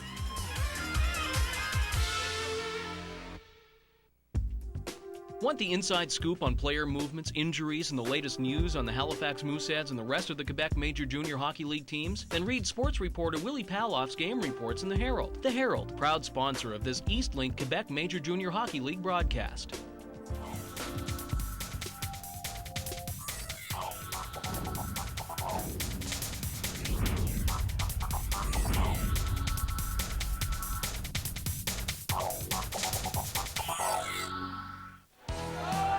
Stephen Anthony is a name to remember. The 12-year-old centerman with the Halifax Hawks might be the best Pee-wee player in Nova Scotia. Already surpassing the 100-point mark on the season, the grade 7 student often has a size advantage in the league, but that's not his only strength. I think overall it's his athletic ability that makes him a strong hockey player. Shoots the puck extremely well for a 12-year-old, sees the ice, and has a lot of different facets to his game. A fan of Boston Bruin Joe Thornton, Stephen sets the tone for his Hawk teammates. And while he's usually at the top of his game, big number 16 continues to strive for consistency. I try, like on the bench after I'm not playing good, a couple of shifts in, if I'm not playing good, well, I sit down on the bench and just think what I can do to try to make myself have a better game. Stephen Anthony, an Eastlink shooting star.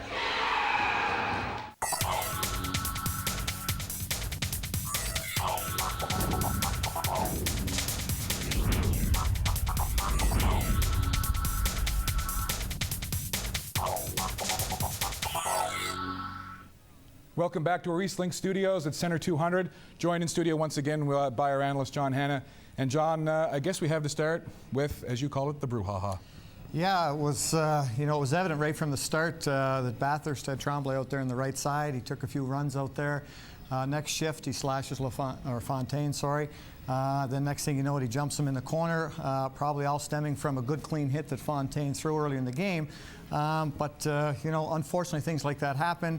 You know, you have two goaltenders going at it. What happens if Uhl breaks a hand or something? You know, all kinds of problems can come out of this. Unfortunately, you know, someone's got to take responsibility, and that's got to come from the Bathurst coaching staff in terms of when things like this happen. Well, certainly, and I think the referees noticed that as well.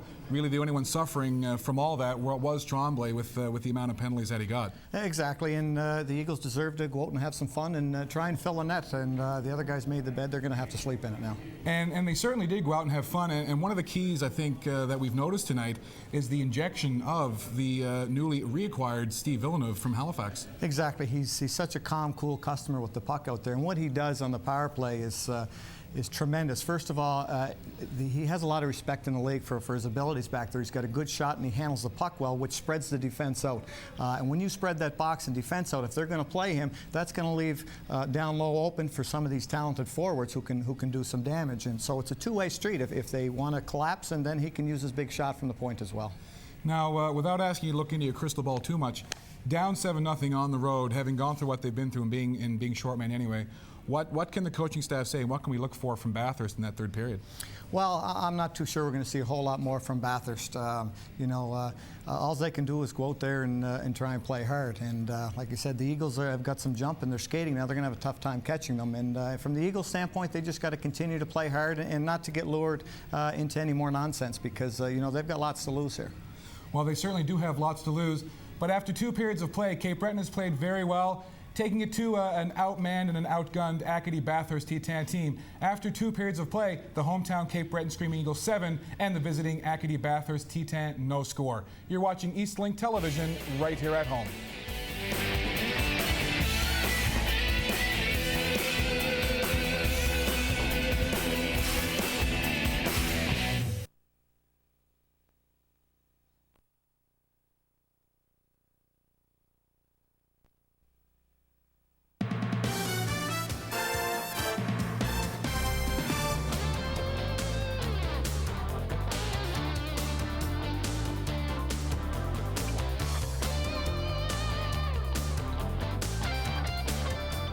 Welcome back to Center 200, where Cape Breton leads 7-0 after 2 periods of play. Joined in our studio now by a hometown boy, Kerry Paul of the Acadie-Bathhurst T10. Kerry, first of all, talk about what it's like to come back. What does it feel like for you to be out? I know you played on the 18th, to be out skating on the ice in front of what was a very pro Kerry Paul crowd. Well, it's really intense out there, but I was nervous for a little bit, but you get over that after a few shifts go by. And tonight I wish I could get to play, but that's all right. Well, we'll talk a little bit about what's going on tonight. Not often you see a full line brawl, plus the goaltenders getting into it. You know, you said you were sitting in your seat. Was that something that surprised you to see that? Yeah, well, I was with my friend there, Leon Paul. We went to go have a slice of pizza, and I went to go back in my seat, and there was just massacre out there. I just saw the goalies going at it, and see, you never go for pizza when the game's going on. Yeah. But I guess they're saying that Luongo's okay. I know that you were saying that you were kind of chomping at the bit to get out there a bit. When you are out there with Acadie-Bathhurst, what do you see your role being with the team? Well, I just go out there, hopefully play good, and just go out there, finish my checks, and if a fight comes along, and then I'm gonna have to do it. You're gonna have to do it. If you get that tap on the shoulder, you're gonna go do it. Well, that's pretty much my role. So. Well, You're a big guy. I stood next to you out in the hallway there, and I kind of peered up at you a little bit, so I've got my seat jacked up a little bit to match up with you. Talk a little bit about your family and how many family members you have and what it's meant to them to be able to see you play at home at this level of hockey. Oh, it's a long road, and I had a lot of ups and downs during my career, but just fought through it, and now I'm at that step now, and I gotta get prepared for the next level. So.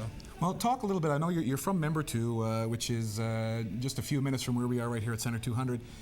Talk about maybe your road quickly, where you played Little Midget, and your road to get here. Well, this year I played with Cape Breton Tradesmen. That was fun. Last year I got cut from that team, so I was really determined to make that team this year, and I made that team. And we had a tournament out there in Moncton, so I went out there just trying to play my game. I didn't expect this to happen, but signed a free agent with Bathhurst, and I'm here now, and it feels good. Well, that's great, and you may not have been expecting it, but they say that nice things happen to nice people, and you're certainly one of those. It's nice to see Membertoon's own Kerry Paul playing for the Acadie-Bathhurst T10 right back home in Cape Breton. Thanks very much for joining us. Thank you. Kerry Paul of the Acadie-Bathhurst T10, whose team are down by 7 goals, but you never know. That's why they play a full 60. You're watching Eastlink Television right here at home.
Welcome back to Center 200 in Sydney, and our intrepid Eastlink inspectors have found out that Fabio Luongo, we've got an update on, while he was okay and conscious when he left the building, it appears that he has suffered a broken nose, broken or cracked tooth, as well as a mild concussion. So definitely going to be missing some time, but was cognizant and conscious when he left the building, so hopefully he will be okay. Want to remind you our viewer response line is 1-888-354-8439. Please call that and feel free to give your comments on what you hear and see on Eastlink Television. Well, another goalie, he plays in the Maritime Junior A Hockey League for the Truro Bearcats. His name is Matt Climie, and our own Dan Robertson had a chance to talk to him earlier this week. Matt Climie has become the go-to guy for the Truro Bearcats between the pipes. After being part of a two-man rotation last year, the 20-year-old netminder is the clear #1 this year, not only on the team, but in the league. The Leduc, Alberta native leads the circuit in minutes played, wins, goals against, and save percentage. I think the biggest thing is I got the feel of the puck, right? I got the, I'm playing every night or almost every night, so it's easier going in when you got the confidence of your coach and your team. The Bearcats are benefiting from Climie's performance, sitting at or near the top of the standings all season.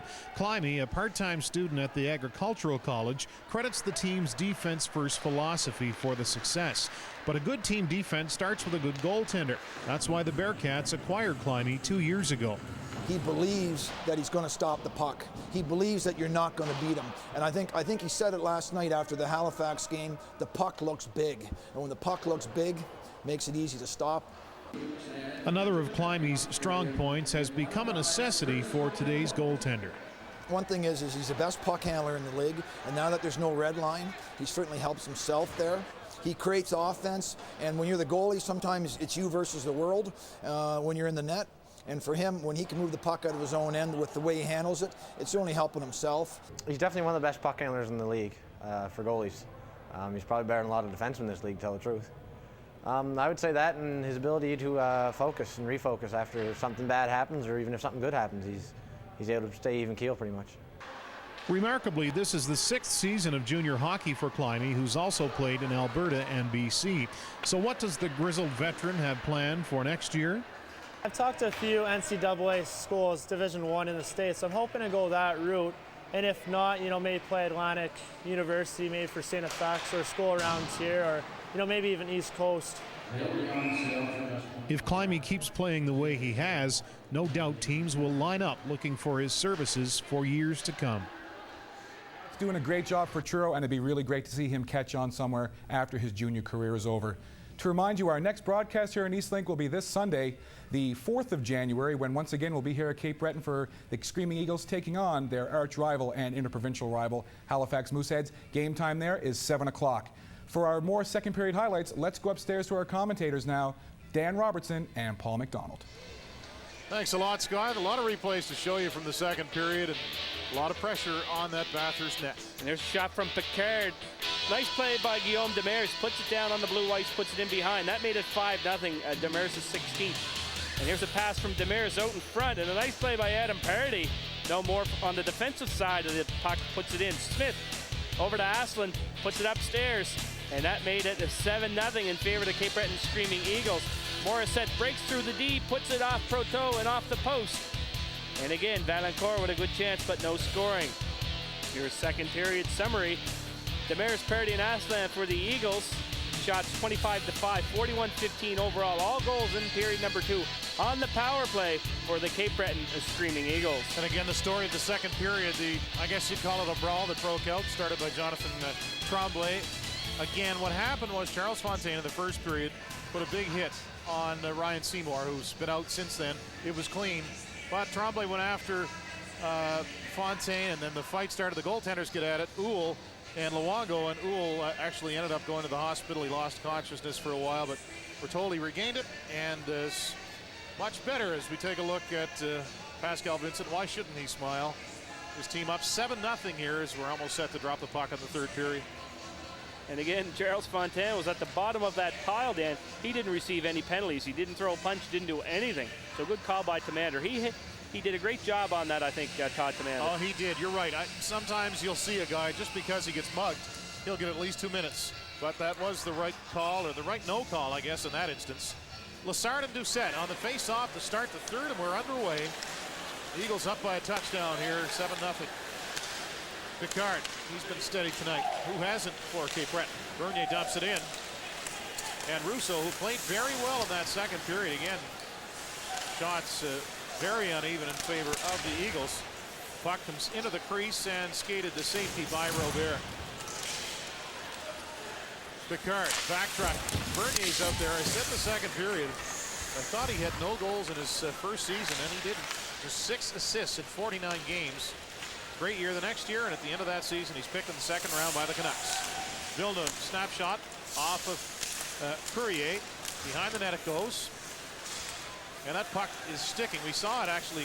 Kids were out playing in the intermission, and it was very sticky, so that could be a problem here early on. A little bit too extra bit of water on the ice from the Zamboni. It happens a lot, Dan, and especially when it's warm outside. Takes a little bit longer for that ice to harden and set. Icing is the call, and it's been so warm over the Christmas holidays. And I know that you took advantage of the weather, got in a little golf, as a lot of people did around the province. Well, I couldn't believe it on the Boxing Day. Get out at the course there in Antigonish, shot an 81. Unbelievable. Paul, I didn't ask you what you shot, but thanks for telling us anyway. I'm just jealous because I can't shoot an 81 in the middle of summer. So. The Bathurst Titan with the control of the puck. There's Obu, number 25. Nice left wing pass off the stick of Viancourt, and Smith is back there. Smith's been tough this year for the Eagles. Lead pass ahead. Demers tried to snap it up on the right wing for Tessier. Again, Carl Fournier injured early in the first period with a knee injury, and he spoke to our host, Scott Squires. He's walking with a cane, and he said, with the feel of it, I think I'll be out at least a couple of weeks. And offside is the call. 18:26 to go here in the third period. Well, again, Dan, there's not going to be a whole lot of action here, I don't believe, by the T10. They've been outscored royally here in the last 4 games now. The game against Halifax, they gave up 7 goals, I believe. And really, they have to try to regroup. Adam Russo, we didn't expect to see him here this evening. You have to believe that he's on the trading block. Where is he going to end up? Gatineau, perhaps? Perhaps Prince Edward Island? We're not sure. Well, Adam is a 20-year-old. That's about the only thing that you would think might make teams reluctant to get him, because, again, you can only have 3 on the ice at one time, but he's so good in the playoffs that you know some team making a break for it, maybe the Huskies, even though they've lost Scandella, they might want to pick him up, but maybe they'll keep him. You never know. Lambert behind the Titan goal now. Pass to Bélan. He's been good along with Bertrand. That's been a strong line this evening for the Eagles. Snapshot knocked down. Goulet now with it. Reinold looks around for it at center. Hodgson there. Goulet follows up on the play. Number 55 brought down. A penalty coming up to the Eagles. Fans with a collective groan and a tripping call. And it looks like it is going to be number 28 for the Eagles going to the box. Vincent Lambert of St. Thérèse, Quebec. And he has 7 points on the season, 6'1", 190 pounds. And he's not really known to be much of a penalty master. That's only 8 penalty minutes on the season for Vincent, sorry. You got a lot of looks tonight at a new feature that we've had, a couple of cameras, a camera obviously in each penalty box. An up-close look at the players as they cool their heels. A lot of minutes and penalties between both teams tonight. The puck dumped in. LaPlante now for Viancourt as the Titan are on the power play. Maxime Robert, the former Eagle, tried to slide it back down low, and Picard got in the way momentarily, but there's LaPlante, fakes the slap shot. Robert to LaPlante, Viancourt. There's Fournier behind the goal. Stepping in is Robert, and just between his stick and skate down the ice. Eagles in the middle of a change, but they get on the ice quickly. It's flipped in. Proteau has to be careful, and he freezes it with 1:07 to go in the power play. Taking no chances, Proteau makes the save and covers up. Here's your 2 former Titan playing with the Eagles. Carl Fournier, 180 points in 258 games, and Michael Tessier in 3 years, 132 points in 183 games. And again, they're going to help this team as the 19-year-old Tessier and the 20-year-old Fournier. And that's, again, Scott mentioned it in the pregame, that's a good problem to have, 4 20-year-olds. Well, Tessier is one of those underrated players, I think. You know, he can do a lot out there and really added a lot to the depth of this Eagles team. Long shot from the point. Proteau makes a couple of stops. Here's a chance as Viancourt shooting for the open net. Actually, that was a Beauregard, 28, excuse me. And Proteau hanging on to it. Obu spins away from the check. 40 seconds to go now in the minor penalty to Lambert. And the Eagles just shoot it back down the ice. Beauregard with some open ice. Bernier waves at him. Beauregard in over the line on the left wing side. Party watching him. Out front it comes. And Sawyer just sent it back into the corner. Matthew Waugh. 20 seconds to go now in the man advantage. Obu to Waugh. Fakes it, slides it down low. Sean Doucette. He's a spark plug offensively for the Titan. Beauregard can't hang on to it. Party tried to clear it. It hit the referee. He gets it back. And in behind the defense is Bernier. Bernier with Lassard offside at the blue line as Bernier made that extra move. And they blow it down. Well, Dan, we mentioned a little bit earlier about this Acadie-Bathhurst team having 3 players at the Under-17 World Championship, another player at the World Juniors, and Marc-Andre Bernier, Laval, Quebec. We talked about him. No goals 2 years ago, 29 last year, and playing well here as an Eagle. And he has to really use his size, the 6'3", 200-pounder that he is, to put pucks in the net, and he's done that a little bit better in the last month or so. But we'll talk about the World Juniors in the next topic. Bernier, 19 goals in 33 games coming into tonight's action. As the Titan control the puck, the penalty is over, and the Eagles back to 5 solid skaters. As Demers picks it up in the draw, past the wrist shot. Rousseau takes it in and makes the save. Rousseau square to the shooter most of the time tonight, as again he comes on in relief of Fabio Luongo. Now it's tough if you're the management of the Titan. You lose 4 guys to the World Juniors, and you also lose Gervais, who hurt his knee at the World Junior Camp, and it makes you wonder really where the focus, if you're the Acadie-Bathhurst Titan team, is. Are you there to develop players, or are you a business? And really it's a business, and the business has taken a hard hit from the timing of the World Championships, the 17s and the in the World Juniors. So, you know, that's a tough situation to be in, Dan. Do you let your players go? You have to let them go to develop them, but again, you're trying to run the business. Yeah, I think you're right. I mean, we see Halifax, they have a couple of players, Saulnier and Shepard, who are at the under-17s, but it is the best for them in the long run. One-on-one, LaPlante with the shot, and Proto kicks that aside. Nicolas LaPlante back on the puck. He's watched closely by Villeneuve, and you have to think Villeneuve might be a star by the time all is said and done tonight, as Gannett gets a step on the defenseman. Gannett, Robert racing to catch him and makes a good play. I thought he got the puck first. They're going to call that a penalty. I thought if he hit the puck first, it's not a penalty, but referee Commander's going to call it. Shouldn't give him a hard time. He's done a good job tonight, actually. Well, that's right. And again, Robert probably did get part of the pads of Gannett. Gannett really shielded that puck nicely. Take a look at it. Gannett has a way of getting in behind defensemen without really gambling. He makes a high percentage play. And you'd better do all you can to get the puck off the stick of FP Gannett. Now watch where Gannett has that puck on the far side. And again, that was all puck. But again, from where Commander was coming through the center zone, it looked like perhaps he did get it in the ankle. Well, the Eagles to the power play. They've been successful there tonight, as Party will keep it in at the line. Lambert, Bélan, and the Bertrand out there. First power play unit on this penalty, as they're up big 7-0 here at center 200. Morissette tries to force the issue. There's Adam Party. Doucette puts pressure on him, and Party smartly just circles back behind his goal. Party's been a tower of strength this year, up among the leaders in plus-minus all season long. Stephen Dixon actually leads the team now in plus-minus. Lambert keeps it in the corner. Bélan is there. The pass comes back to the point. Party for Neil Smith. Bertrand. Here the face-off dot. Gets it back to Party. Smith, the shot. Rousseau saw that, made the stop. Doucette now leaps on the loose puck. Hebert with a chance to clear. He can't get to it. Bélan just cycles it into the corner. 53 seconds to go now in the minor penalty to the Titan. Bélan right out of the corner, make that Bertrand with a shot, and Rousseau.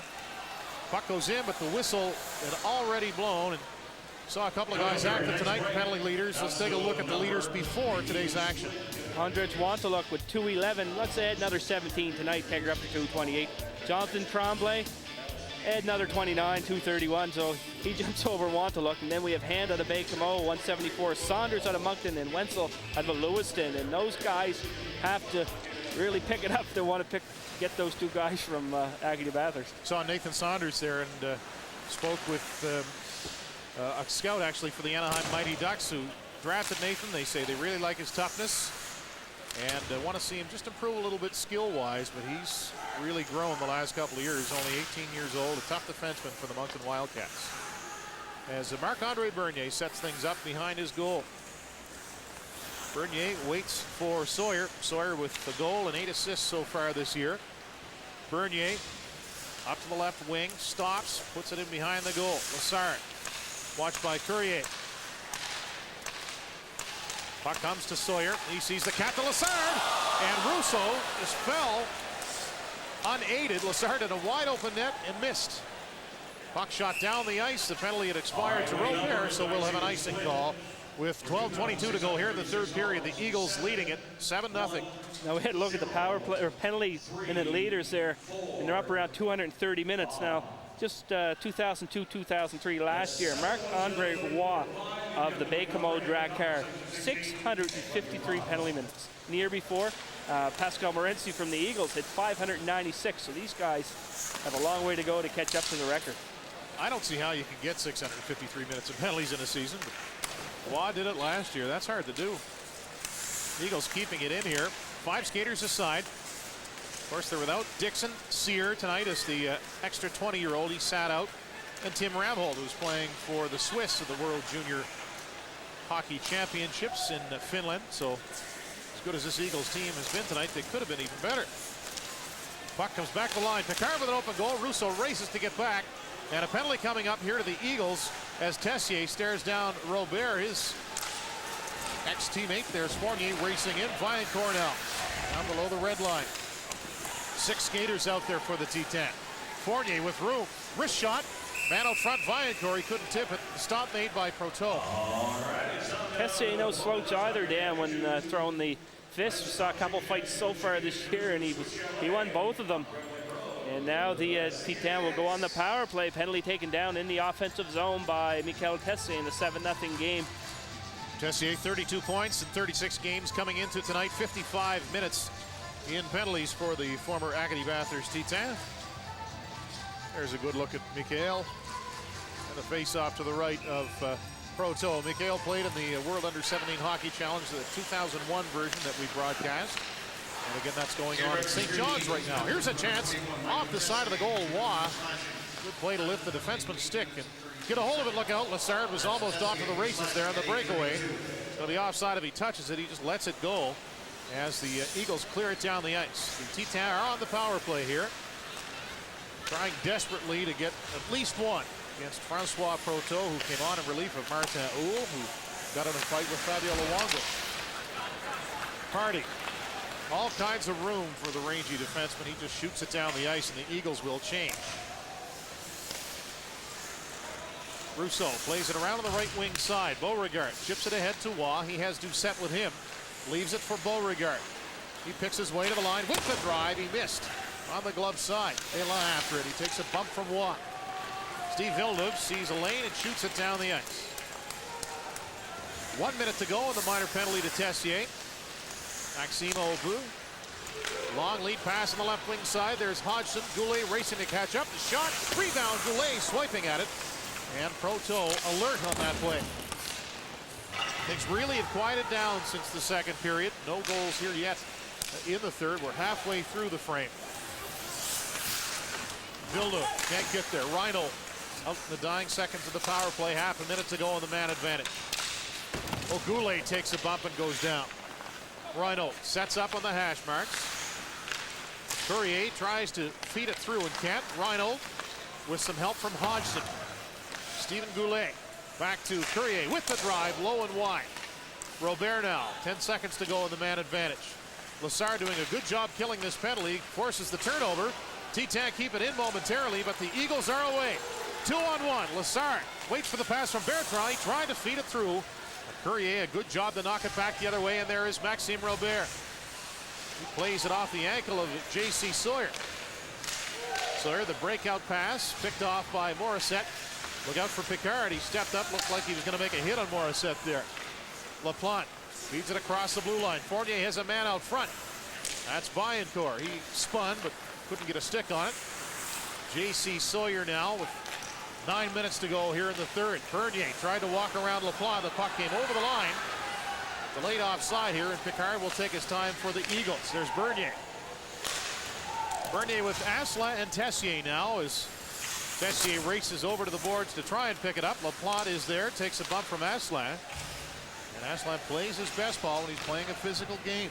Well, again, he has to see a lot of ice time, and that's something Kevin has beginning to have been seeing lately. He was relegated to third and fourth line duty, now seeing second line duty, and that's very important for a guy like Kevin Asselin. The puck shot in. Offside is the call. 8:24 to go here in the third period. The Eagles with a 7-0 lead over the Acadie-Bathhurst T10. Adam Russo lucky on that play. Stay tuned. We'll be right back. You're watching the Quebec Major Junior Hockey League on Eastlink Television. In business and want to build a stronger relationship with your community? Eastlink Television offers a variety of sponsorship options associated to this and other highly valued programming. Achieve your communication and promotional goals. Reach viewers that live, work, and shop in your neighborhood.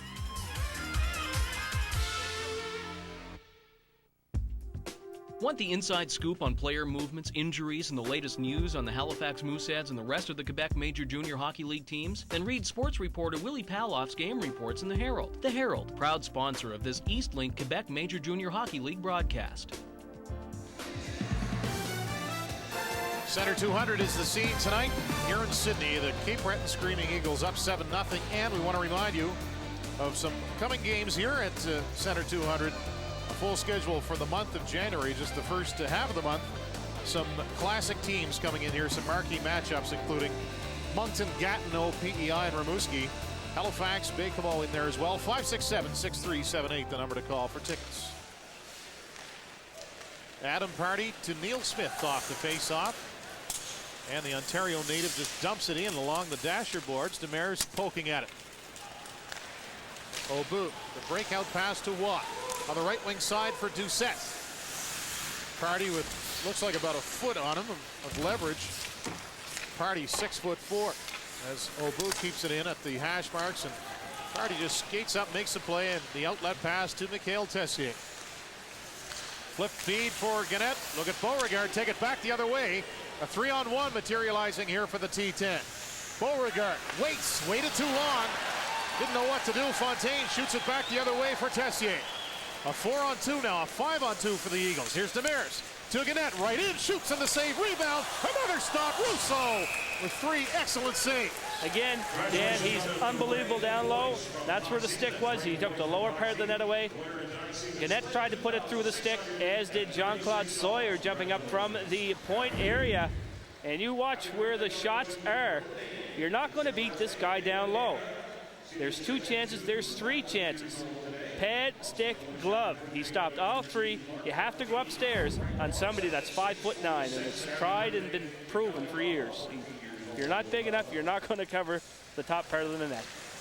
Now the Eagles win the draw and control. There's Bertrand, tries to feed it through for Lambert. Russo, who's been very active since coming on in the second period, just played it out to center.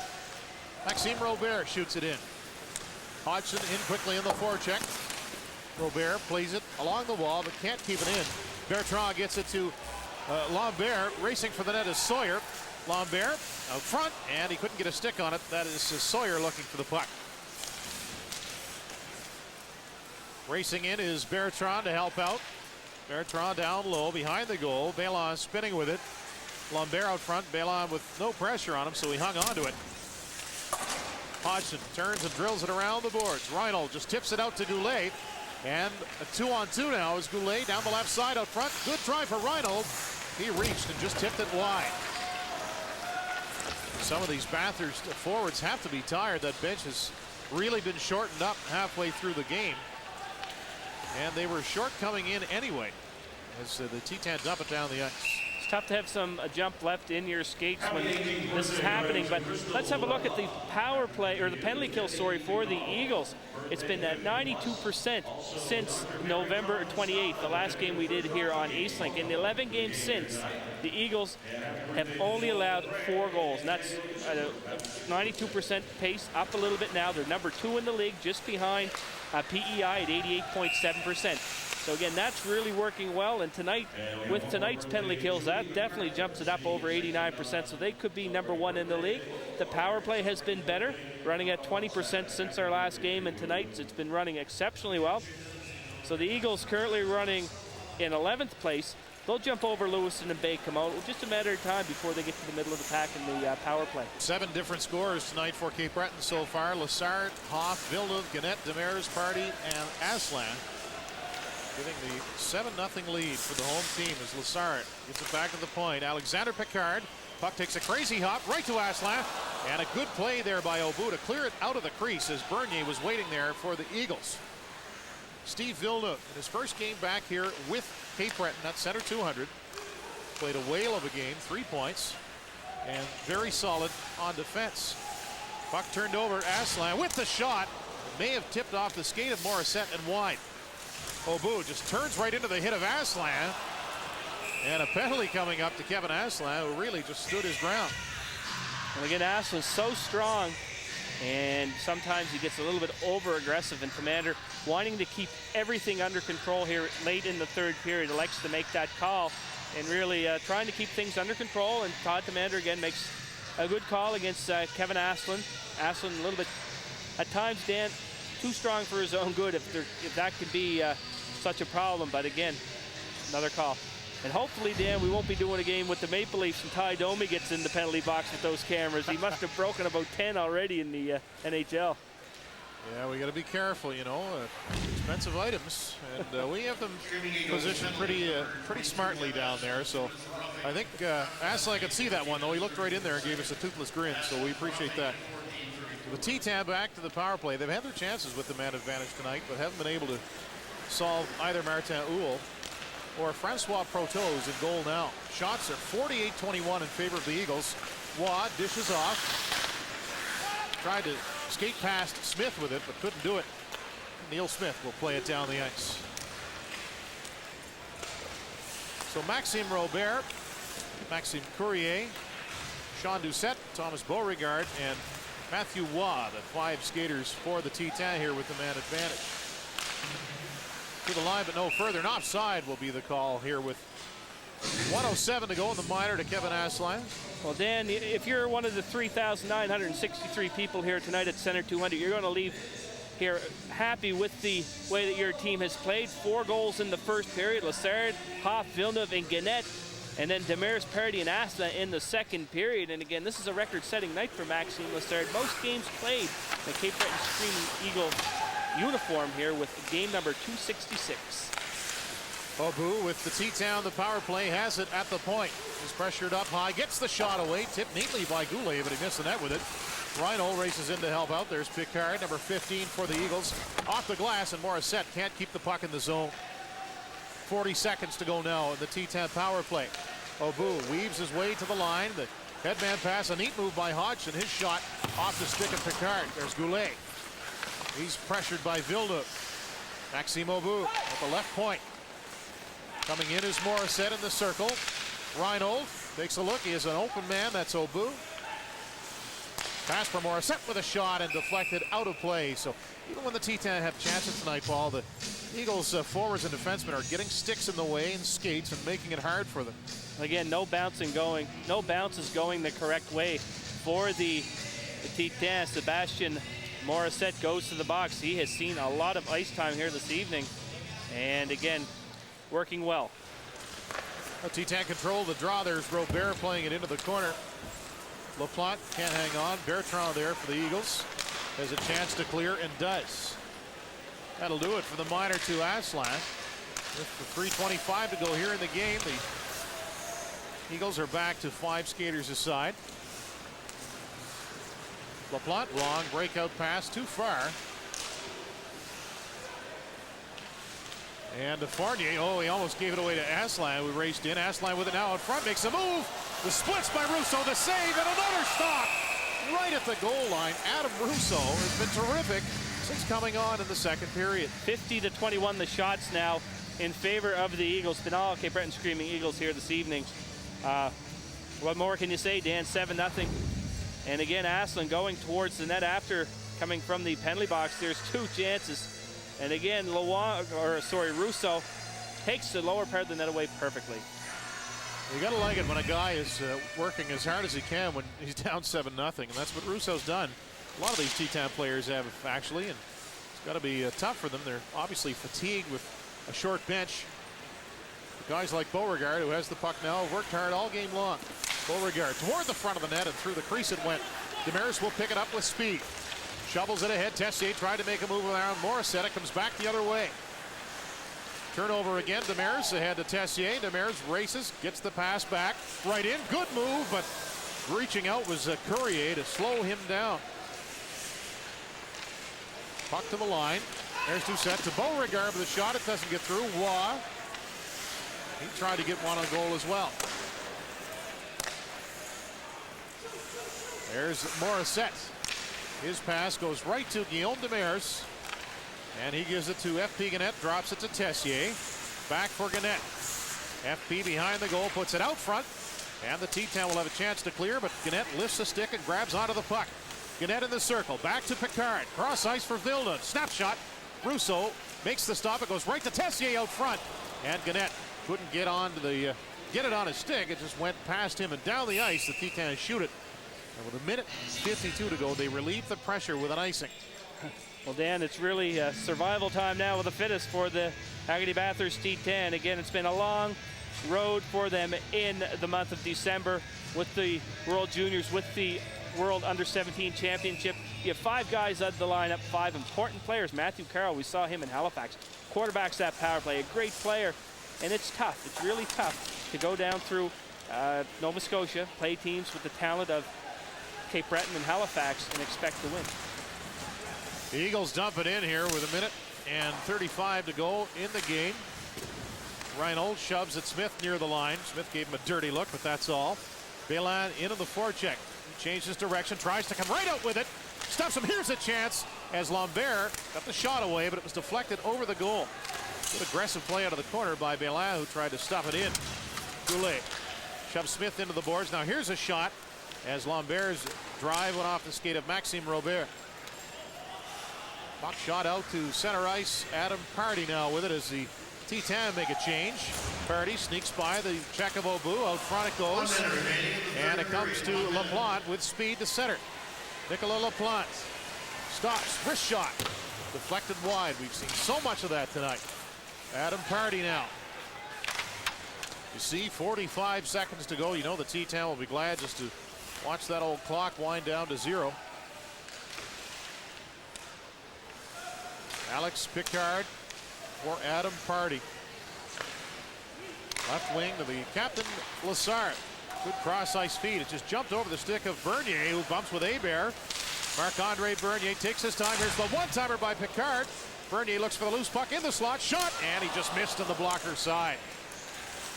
Aslan winds his way to the high slot. Snapshot, glove save. And right out of the air, getting a fly with chopsticks. Russo makes a save. Well, Russo definitely has played exceptionally well since coming in here in relief of Luongo. Aslan goes through to the slot area and puts a quick snapshot on the net. And Maxime Lassard on the doorstep looks to bunt that in. Keep your eye on the ball when you're bunting it. And you hit it every time, Dan. You take your eye off it, you're not going to hit it. That's you from that old AGR league. You know your baseball.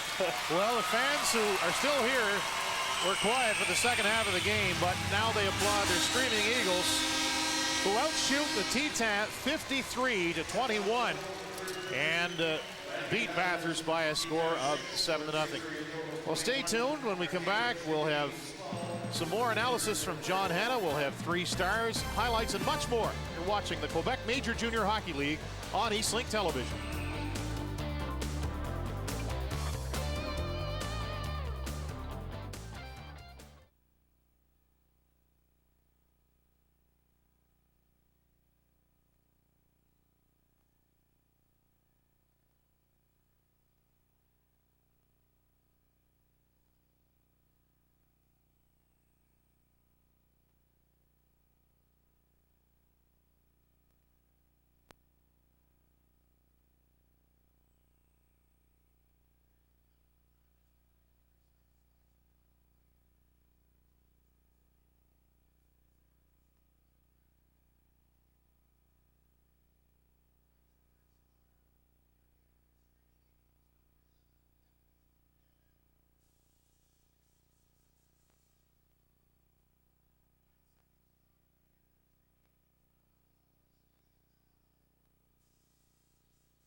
Welcome back, everyone. Dan Robertson with Paul McDonald here at Center 200. We're a pretty easy time of it tonight for the hometown team. We knew coming in that Bathurst was near the bottom of the league, Paul, and of course Cape Breton second best, but a pretty easy night for the Eagles here. Well, again, it all started in the first period. 4 unanswered goals and then 3 power play goals in the second. Steve Villeneuve made an impact early in the first period. The fans at Center 200 came out to watch him, 3,900 fans, biggest crowd in the while, and you have to give them credit. They came out, they played hard, and they won the game. Let's take a look at the highlights from the third period. Lots to show you. Again, no goals, but lots of action. A good chance there by the Eagles as Lassard throws it in front, and a good save by Russo. And there's FP Gannett. And again, Sawyer with 2 chances going to the lower part of the net. And again, we talked about it a couple times there, Dan. Go upstairs on this goaltender. Lambert throws it over in front. Haslin downstairs going with it, and it's tough to beat that guy, Dan, down low. He's proven it the last 3 years. He is unbelievably tough down low. And Aslan with a quick snapshot. Watch the concentration by Adam Russo. With 2 sticks swinging, he's able to cover up and make a great save. Your third period summary, no scoring. Shots 53-21 overall. Shots in the third period, again, favored the Eagles by 11-6 margin. And your 3 stars for the Eagles, Steve Villeneuve, Maxime Lassard, and F.P. Gannett. Well, again, Maxime Lassard tonight breaking the record for the Cape Breton Screaming Eagles for games played. Lassard had it before, Pierre-Luc Lassard, and Pierre-Luc Laprise. I'm sorry about that, getting that mixed up. But great to see the ovation that he got when they made that announcement. We're not sure how much longer he'll be here. Again, 4 20-year-olds for the Eagles this year. Well, again, Fournier going down with an injury in the first period. Who knows how long he'll be out. And again, it's a good problem to have. We mentioned that earlier. 4 20-year-olds that can play. Well, the Eagles dominant here tonight. For Paul McDonald, I'm Dan Robertson. Happy New Year. We'll go downstairs now to the studio with Scott Squires and John Hanna. Thanks a lot, Dan and Paul. Joined once again in the studio here to wrap up with our analyst, John Hanna. John, we mentioned in the second intermission we weren't sure what to expect in the third period, but from your eyes, what did you see? Well, I think both teams settled down and worked relatively hard. You know, the Eagles did what they had to do, stay away from the nonsense, and for the most part, Bathurst did the same.